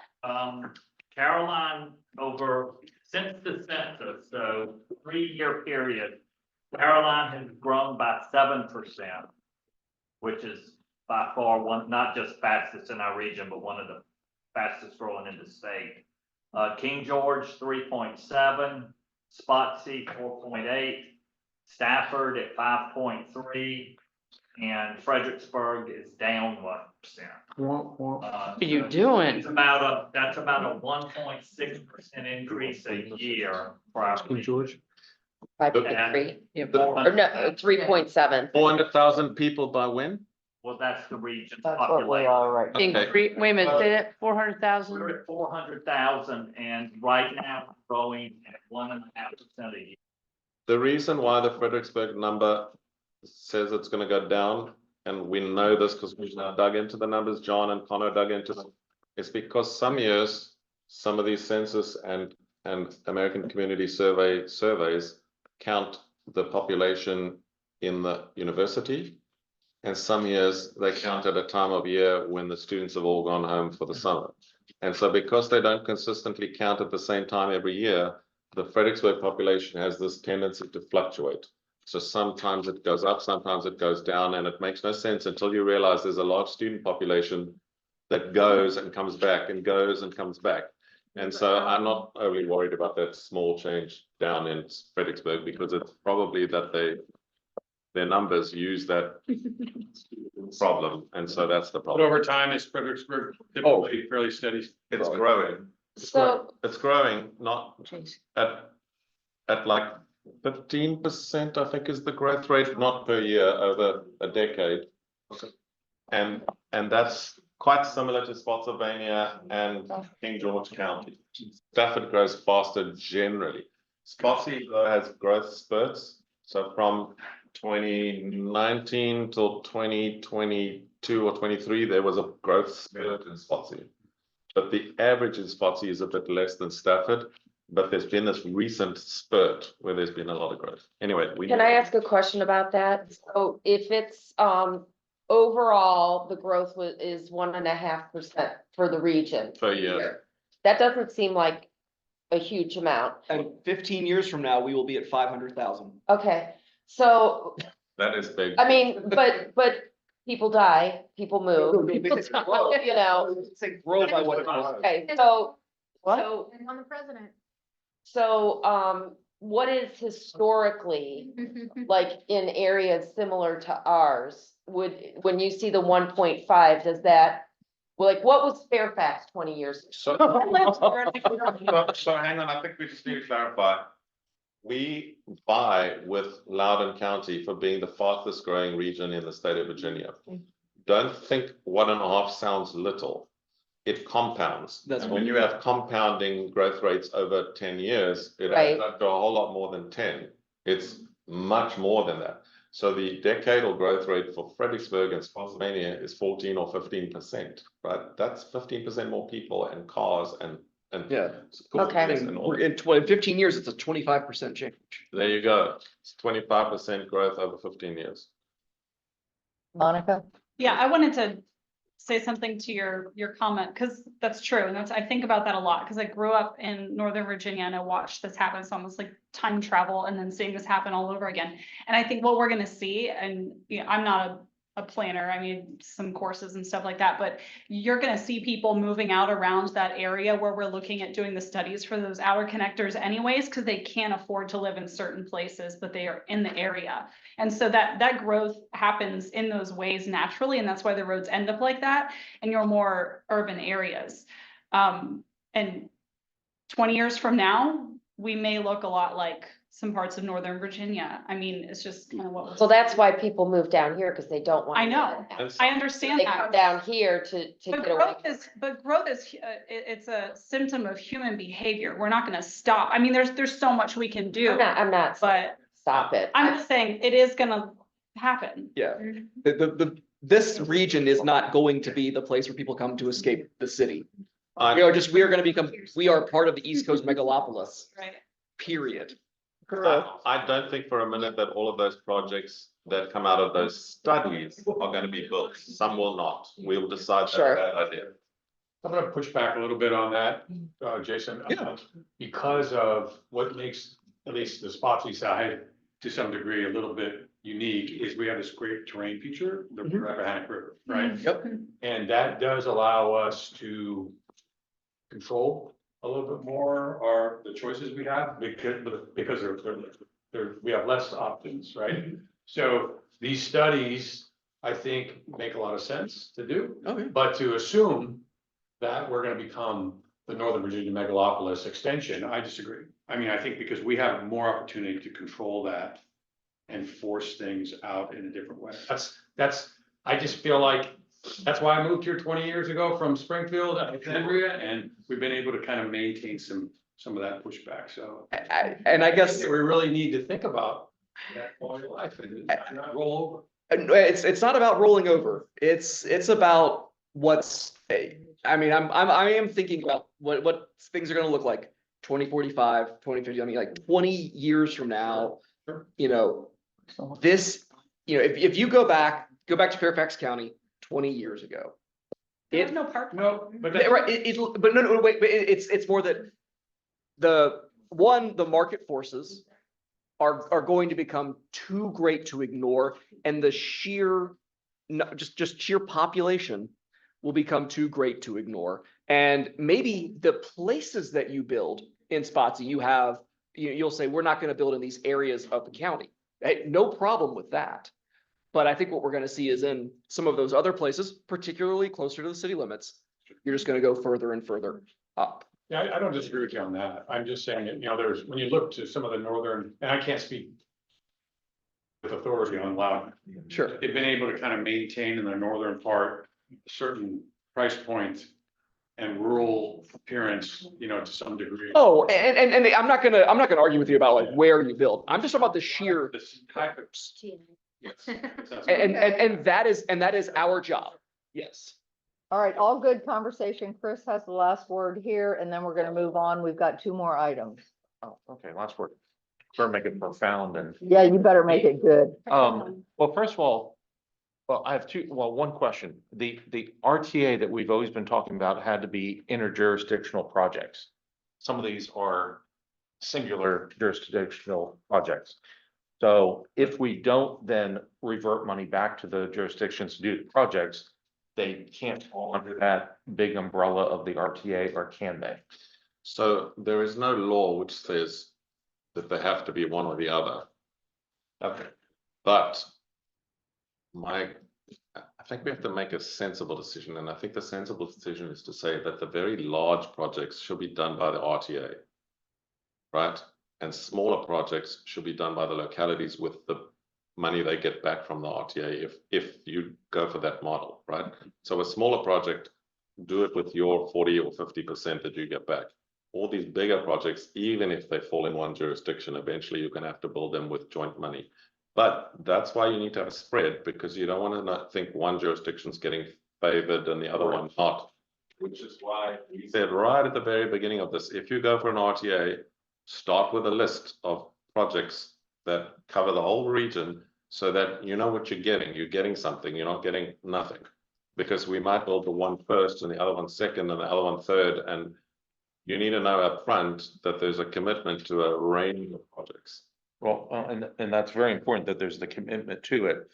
And then I'd say one other thing too, just to dabble in what was being discussed over here, is that at least the way I think about transportation, I'm not a planner either, I'm not an engineer either, just somebody who drives an awful lot and sees a lot of stupid things that happen, and you wonder why can't it be done better?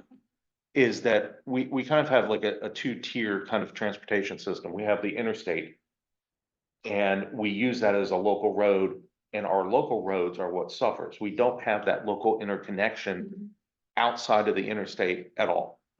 And we need that. I think that's really key to all of this. I'm not saying do away with the interstate projects. Some of them are necessary, but if you take a look at that, look at how many of those roads connect us to each other. Oh, absolutely. And that's what we really need to do. I want to be able to get to King George over to Stafford easier without having to hop on I-95. And yes, it works right now, but it's not going to in 20 years. So enjoy it while it lasts also. But these are the type of projects that connect us, that also kind of build that grid to a certain extent. The Beltway idea, I understand it does allow sprawl. Not advocate. And I don't think we are. I think that portions of that could work.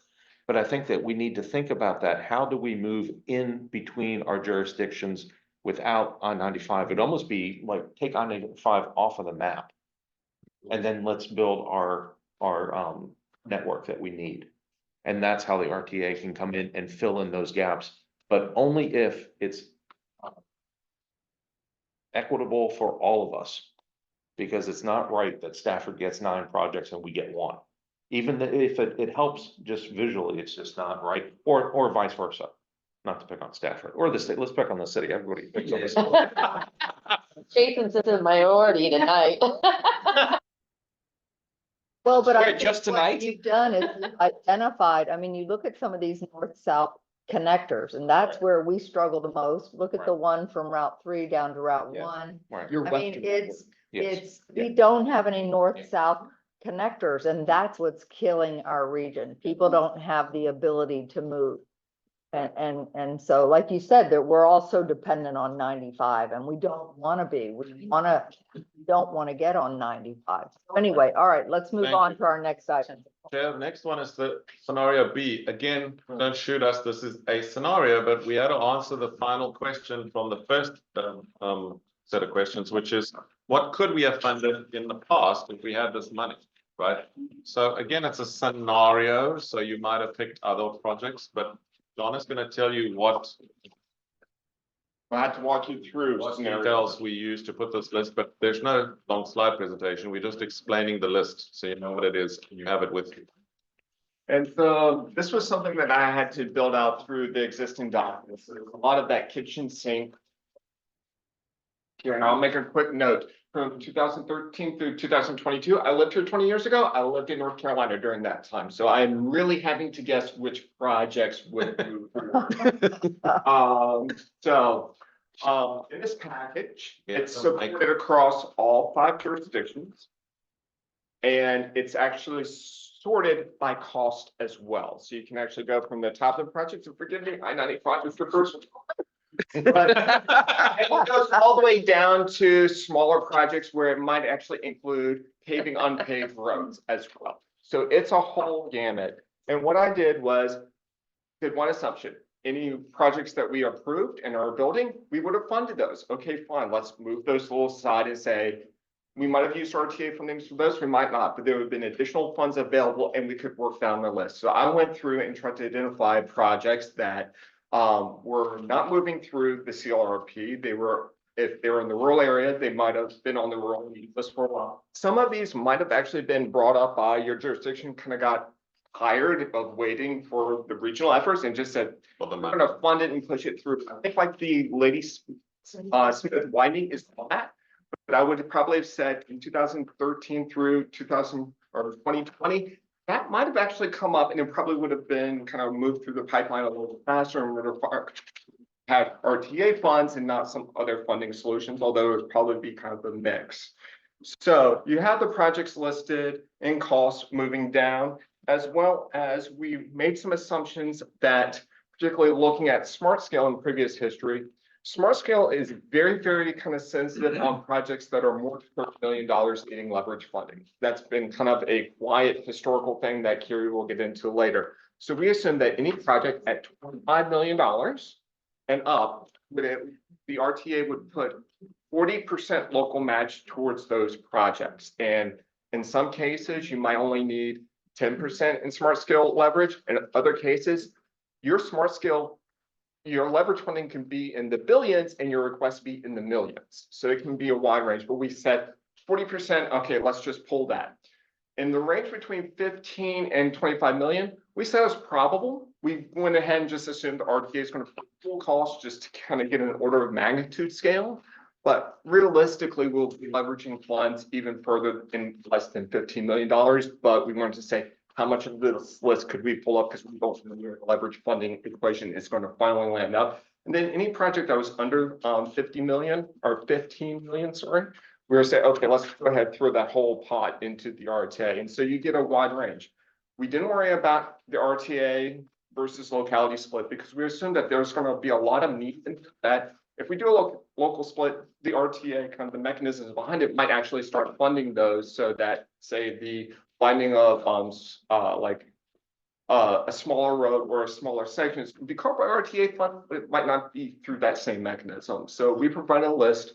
I reverse engineer the funding scenarios that University of Mary Washington provide. I reverse forecasted those to get, if we started this RTA at 2013, by 2024, we would have just under $600 million. And that we could potentially, if we're looking at 3% match going up, we could probably get over about $1 billion in funding with matches in the pot. Okay, just take a breath. Did you get that? So we've made some assumptions. The assumption is that the Mary Washington suggested numbers will be how much money we would get in. And over this period, it would be $600 million. And by leveraging that in smart scale and federal dollars, we could get over $1 billion, right? So that's what we've done here. We've said we could have funded all these projects in the past if we had an RTA because that's what we would have done. But that's an assumption. You can change those numbers. You can tell us, no, we're only going to bring in less money. So therefore we'll have whatever. So we took a scenario. So this is a scenario. Yeah. To answer the last part of that question, what could we have funded if we had had an RTA in 2013 already? So this is just information. So just to make it super simplified, in this scenario, you are assuming that for every dollar we put in, we would be able to attract $2 from outside funding sources. And that would track with other RTAs. Yes. Oh, and that would, okay. So that has been done elsewhere. It's okay. I'm not. All right, the assumption here for what's coming in, is that based on the model that you had last time, the 5% sales tax? So it's did you use the Mary Washington scenario? So it's the US, the Mary Washington research report actually, you can see my numbers, it's on the last page. You would get about, I think I used the half-cent sales tax revenue, transit occupancy, and kind of that primary example that we did, it worked out to be just over 50 million, and then I reverse engineered based on the future growth prediction of revenue. So just run that prediction backwards to 2013, so it would be about $40 million if that same thing was applied. Granted, I'm not capturing things in interruptions like, yeah, human malware. I would have missed that completely with this, but you would have other fluctuations, but it would basically be from kind of the recession recovery on. These are just averages. They don't take into account real world prices, right? Can't engineer that. But it is actually reverse engineering $24 backwards without doing a inflation calculation. So this gives you just an idea of what we could have done if we had an RTA, which was the last part of that question. Right? Yep. Yes. There's the answer, and it's a long list there. Some we wouldn't have been able to fund as well because, you know, there's not endless money. It's like a scenario. So this is the B scenario. I just like seeing more about that $1 in the It's the RTA, last presentation, which we're going to give you now. $2. So Carrie's going to chairperson. Yes. Carrie, if you could do the last presentation. This answers the other question we got is, how does this HPP high priority project system in smart scale work? And how does the leverage funding play into that? We got lucky with this. We got lucky because the Office of Intermodal Planning and Investment had actually got a couple of slides which we could steal, and then Carrie applied that to specific projects that she went and found. So here's the list. So in this particular case, if you don't like it, shoot OIP. Don't shoot FAMPO staff because we took their numbers. Ian thinks we got lucky. I'm not sure. All right. So the importance of leveraging funds on larger smart scale projects. Fun. So these first couple of slides are directly from HPP and leverage funding. I do have a question. Does anybody need more information on HPP and the restrictions on what kinds of projects are eligible for that? Or what a regionally significant project is? No, I asked this question before we had that presentation. Let's take that as read for now. Just want to make sure. All right. Under the new restrictions, all of our projects have to be large, regionally significant projects. We know that we are now competing statewide against districts with sizable local match funding sources, and leverage funding is going to play even more a significant role than ever before in the success of larger projects. So the research that OIP was presenting to us over the course of this year, they found that 1/3 of the funded projects that have been submitted have leverage funding, representing 55% of the total amount funded. So 3.5 billion in smart scale funding has funded over 3 times the total project cost. So leverage, this is the important part you need to remember. Leverage funded projects are at least 6 times more successful for projects with smart scale funding equal to or greater than 30 million. We'll send you these slides after the meeting. And just a real quick clarification, projects without leverage funding have a 2% chance. That's On the coming. next slide. Wait, There you go.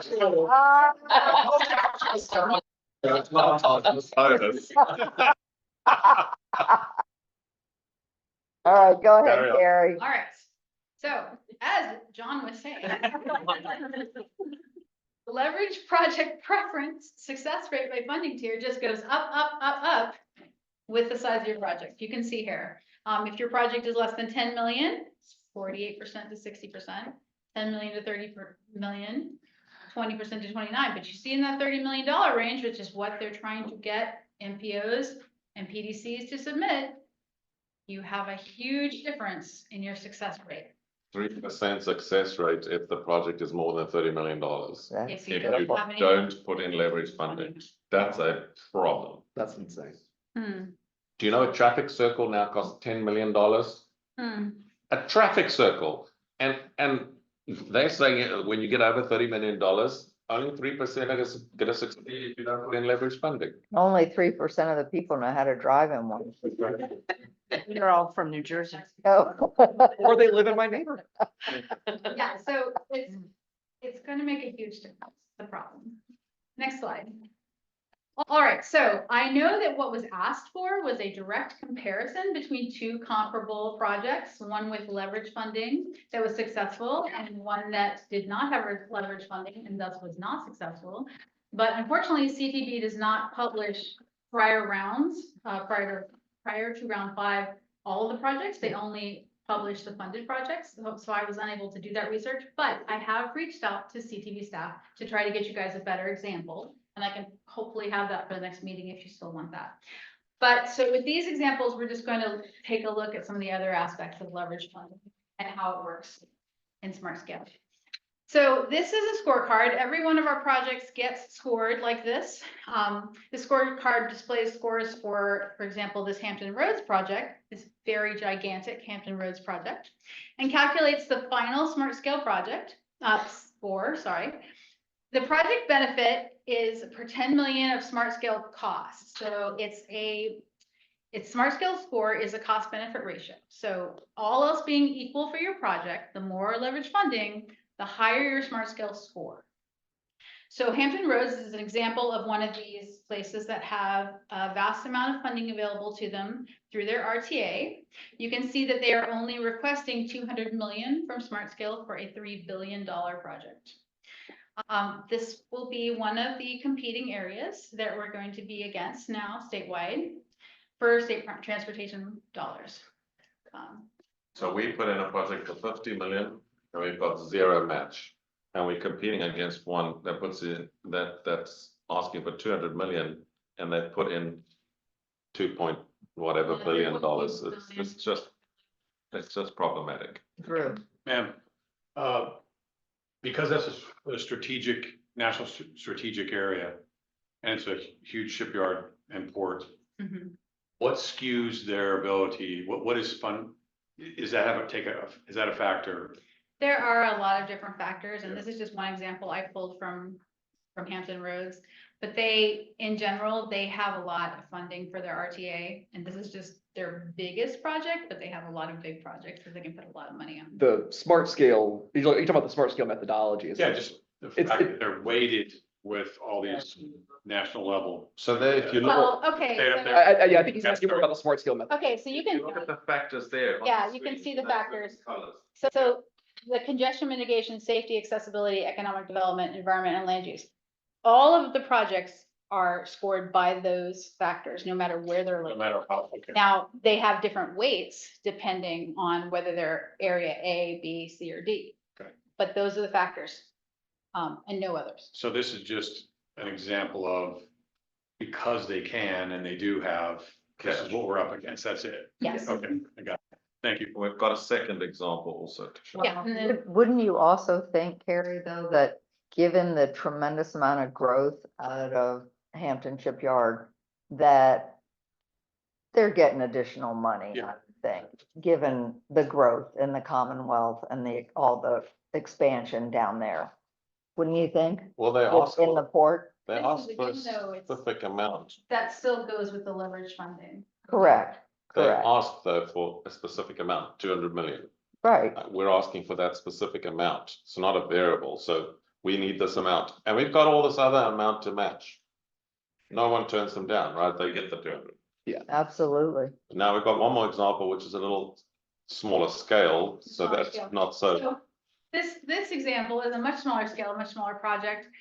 You've got basically a 12 million something project, total project cost. So this is an example of return on investment and benefit to Smart Scale score. So Virginia Beach City has put down 3 million in leverage funding on this project, and they were awarded 9.6 million in Smart Scale in round 5.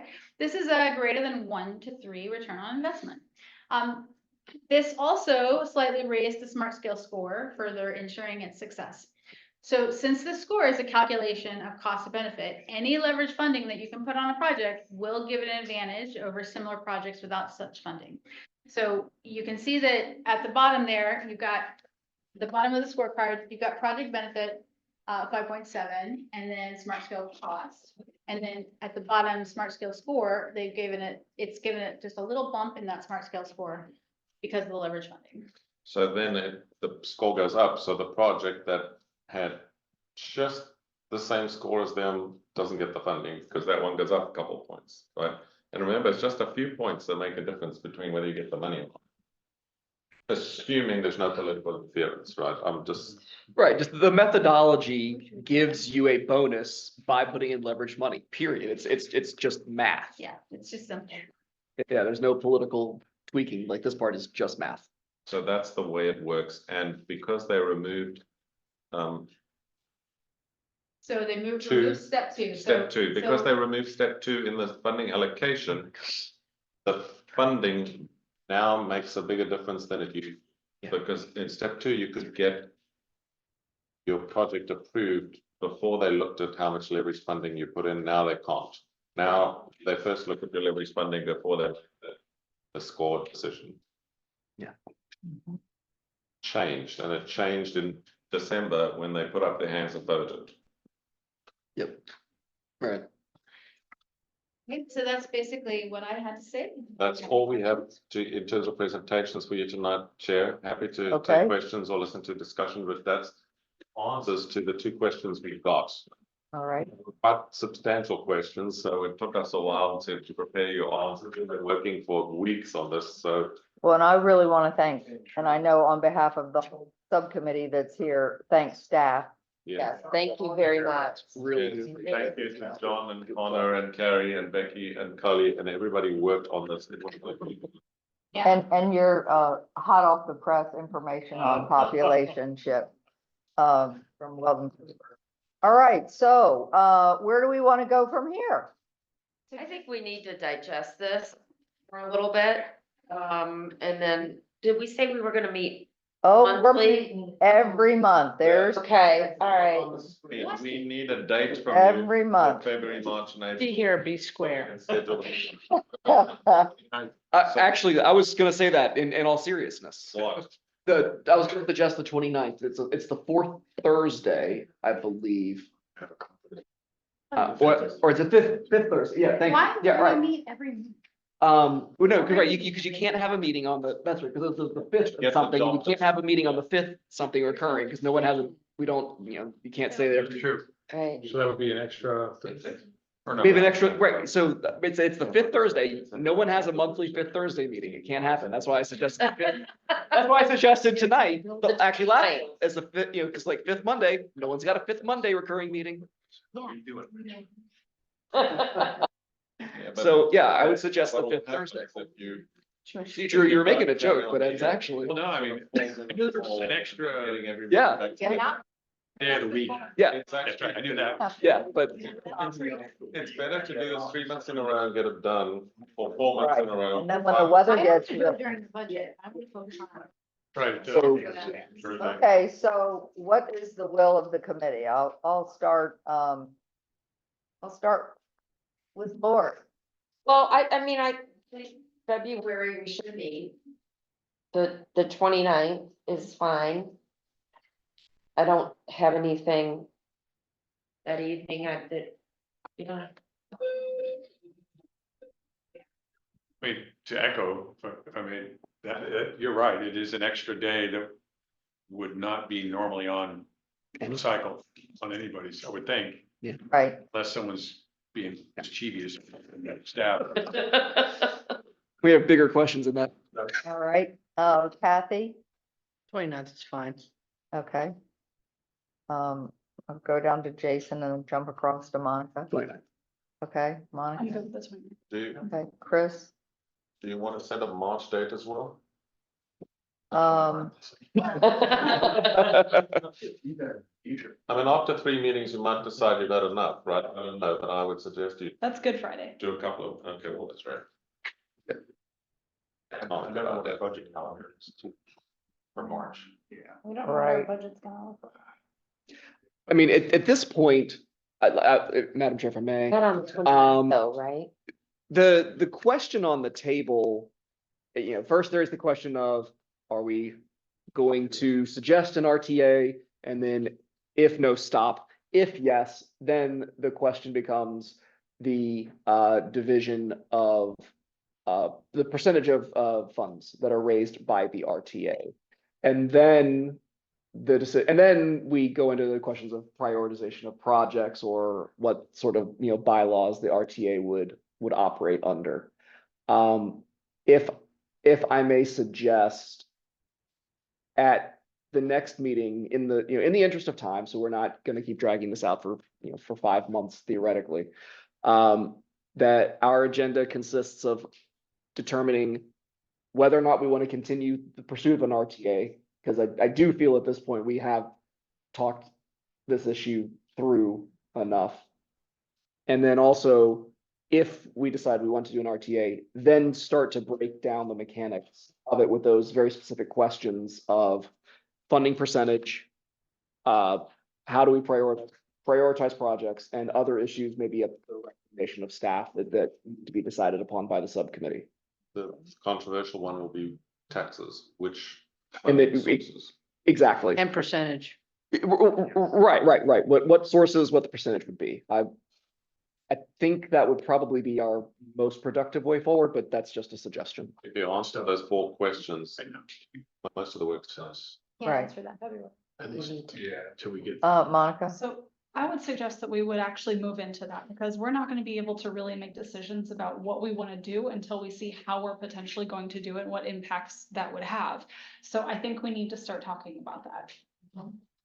I think it would also, but I want your all's input. I did talk to the woman who runs the NBTC. And she said, oh, I'll be, I'll give you any research that we have. And I think it would be good to maybe have them come down as kind of a guest speaker and sit here around the table with us and maybe share kind of the good, the bad and the ugly and how they went about it. Cause it's like somebody said, they've had theirs around for a long time, but it's been in different forms. And it hasn't really been a bona fide RTA except for maybe the last 8 to 10 years. But I mean, she said, oh, I'd be willing to help as much as you all want. And why not pick their brain? And I don't think it hurts. So, We can learn something from their process. yeah, that'd be good. That would be real good. Lori and then Crystal. And then also, like, for those localities that don't want to do it, what's the out? Is there an out? We still could be forced in. We don't have 100% out. So may I Yes, answer that if you one? will. So remember this process. People tried to create an RTA and they got closer and closer and closer to getting the votes. We spent our time fighting to stop them. And then we had this discussion, well, it looks like they're going to keep bringing this back and one day they're going to get the votes. So let's have a discussion about this in more detail, because just saying no, it got us, they got closer and closer. So the point is, they agreed, you all spoke to them, some of them, and the ones that we agreed basically will pause, will not do anything this cycle, and they did what they said, they did put in a bill. Correct.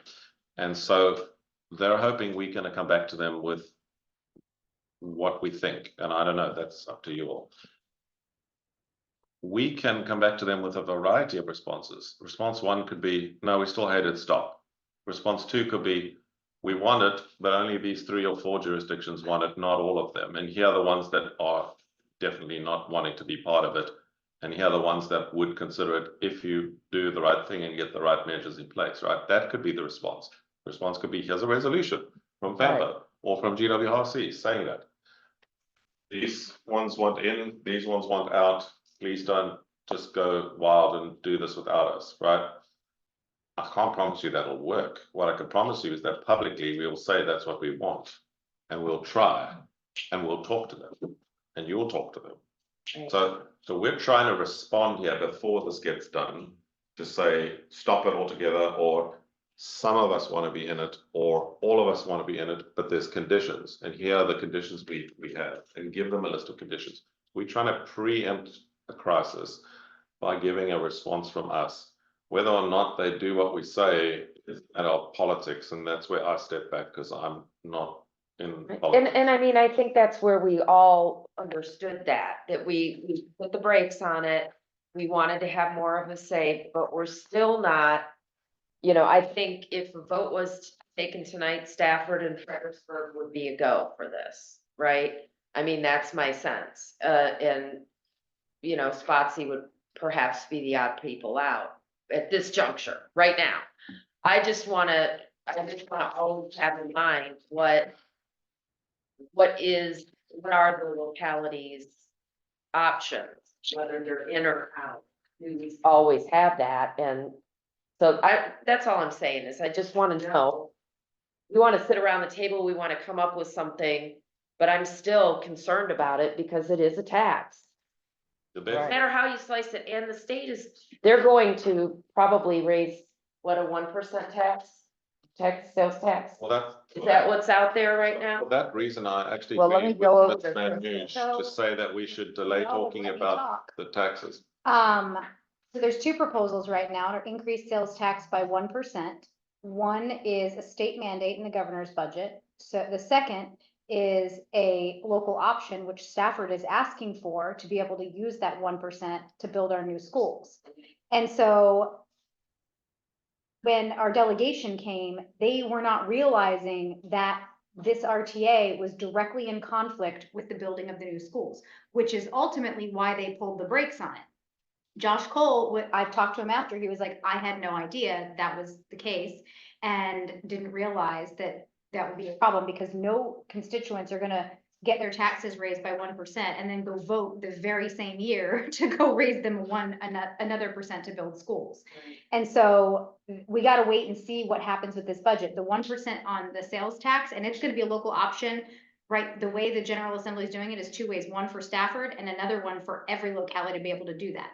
And so if King George decides to utilize its Spotsy, whatever, then you may be in a totally different ballgame based on this RTA. And so I would much rather wait to see how the governor's budget shakes out, how our bills, when I say Stafford 1% for the schools shake out, because that was a unanimous vote of our board, and then decide where we can go. And I really, and I understand the consequences of Spotsy not participating, perhaps. But like, what if Stafford backs out and Spotsy decides to go forward, or vice versa? That's gonna significantly change the way the RTA looks. And I cannot tell you that I would support anything until I know what tax is gonna be utilized for this RTA. And schools are my top priority for that 1%. So that's why I don't really, if you wanna do your little agenda in February, have at it, but I can't tell you how I feel because I need to know where the General Assembly is gonna lay. And we won't know that until maybe March. So that makes a lot of sense. Chair, if I may Mhm. comment, and you know, you can always shut me up because No. I'm a staff member, but I think that makes a lot of sense. So your list before I said, and the taxes are the big one. We can carry on discussing the other items and park the tax discussion until we have a result, right? So we don't talk about taxes in February because we won't know what the environment is in February.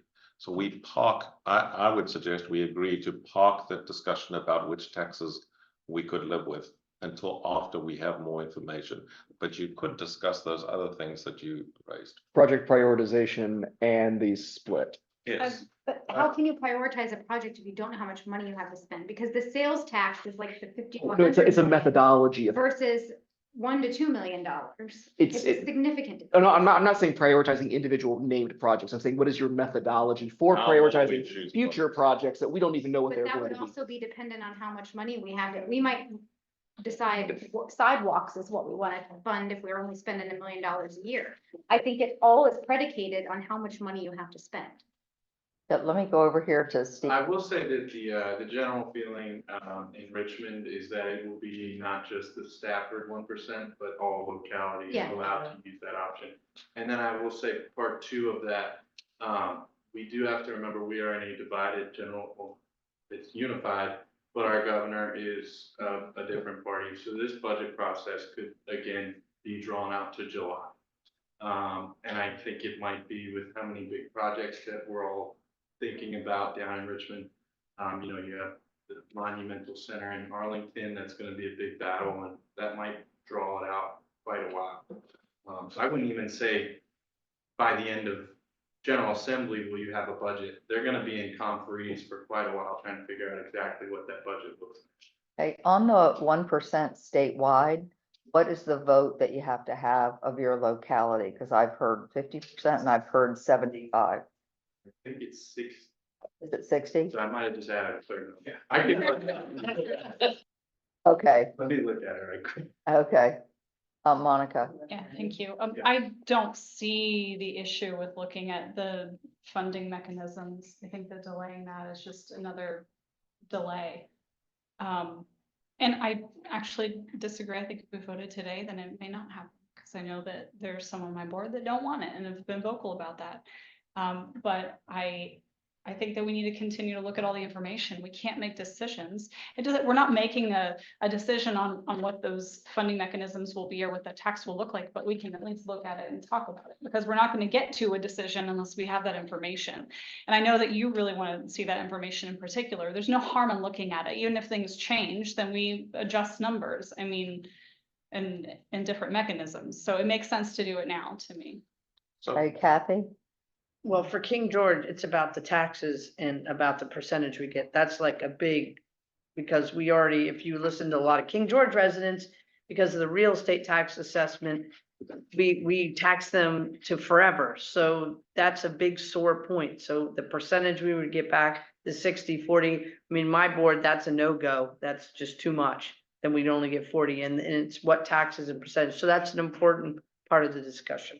So that split is something that we can discuss without knowing what the taxes are, right?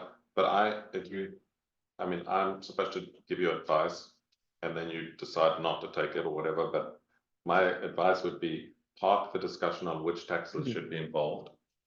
But we can have a discussion about the split, because that doesn't matter whether you got $5 or $1 million or $1 billion, you're still gonna have to share it somehow. And it's okay to talk about how you will pick from, right? A mechanism for picking projects. So those two things you could talk about, but I agree totally with Supervisor Van, we shouldn't talk about the taxes until we have more information, because there are the two big, what do you call them? Skeletons in the closet. Elephants in the room. Yeah. Elephants in the room, and the dust won't settle for a while. So Right. that makes a lot of sense as a staff member giving you a suggestion. okay, Drew, Quickly then, I like the chair's suggestion about widening our aperture and maybe entertaining some other sources to maybe context or, Mhm. information. okay, And that's, if I'm tracking everything, that's not that's gonna be the subject matter of the next meeting, correct? We're talking about that necessarily or not? that's what we're all Yeah, here okay, to so discuss. it sounds like Ms. Vanucci has, I wasn't aware of that, so sounds like the prime driver. We should wait until we kind of understand that more, which could be drawn out because of the way things go in the meantime. Well, and the other thing that we have to look at in Stafford, because we need the 1% to pay debt service on the schools, is what do we really need? Do we need 0.5% for our school debt service when we look over the long term? Because we're projecting out a 5-year tax rate. That's kind of how we look at things. And so maybe can we only work with 0.5% with the RTA? I mean, I don't know. I mean, this is the whole conversation that we have to have with our board and our group here. Do you guys, Yes. you have to put that on a referendum? Yeah, it would be in November. So, okay. That would be the earliest that any locality. Could do it. I know Vaco put out something to Dean's stuff that he sent us. There was a thing from Jeremy on that 1%. Right. Yes, Chris. One of the things to consider too is that if we're setting this up for a long term, well, let's backtrack. The General Assembly is going to vote on this. We can suggest everything, they can change everything. So it's a wish list that we're putting together of how we want it to be. Hopefully, the delegates and senators will take that and use it because it's less work for them to try to fiddle with it and change it around.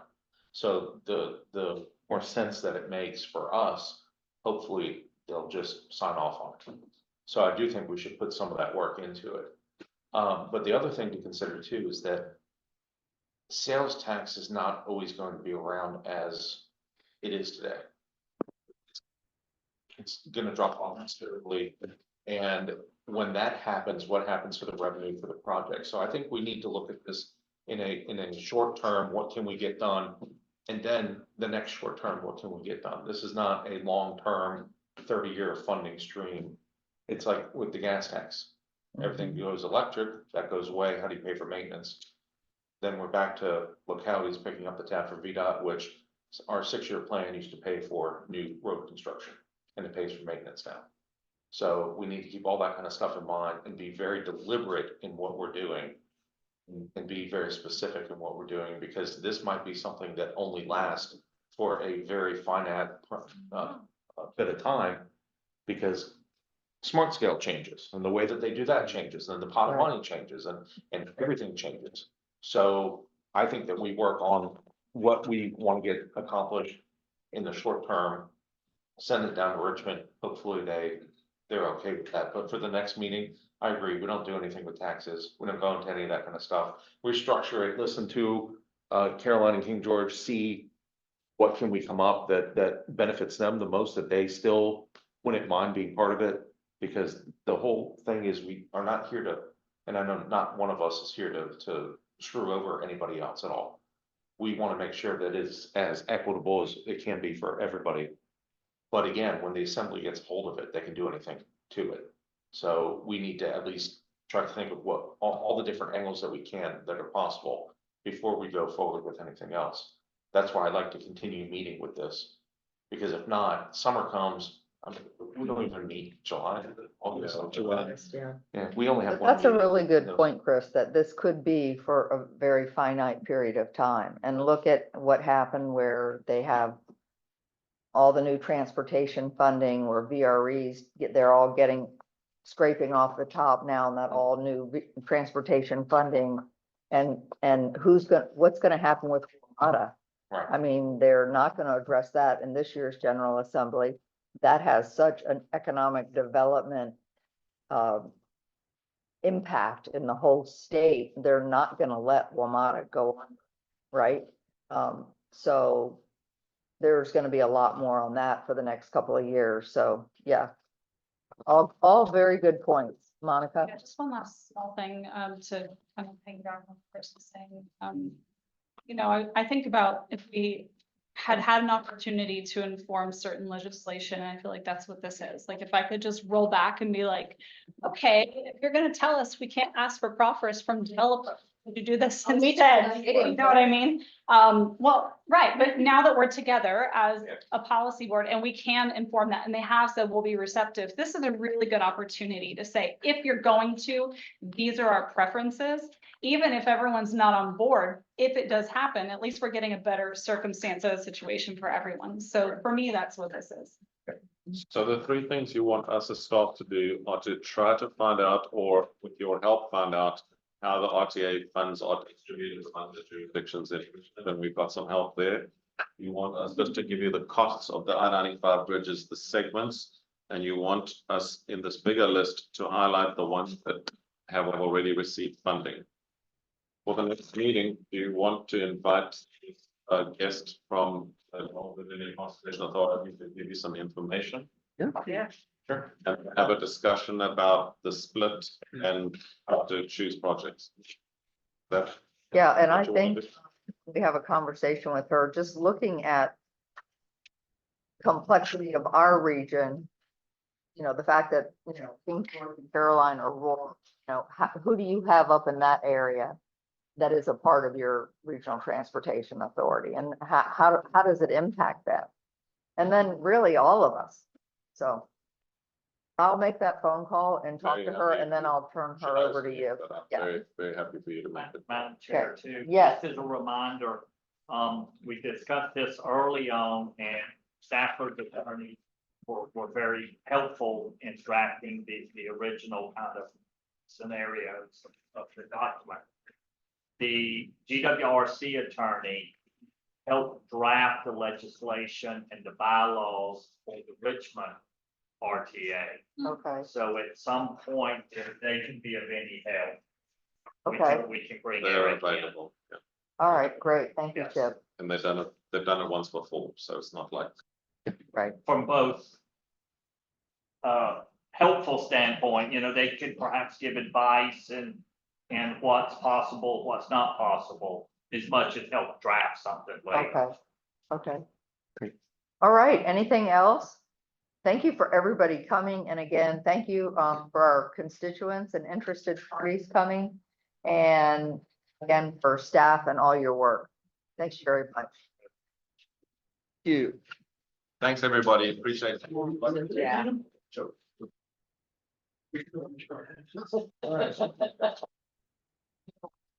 Last one. And there's a t-shirt. Over there too.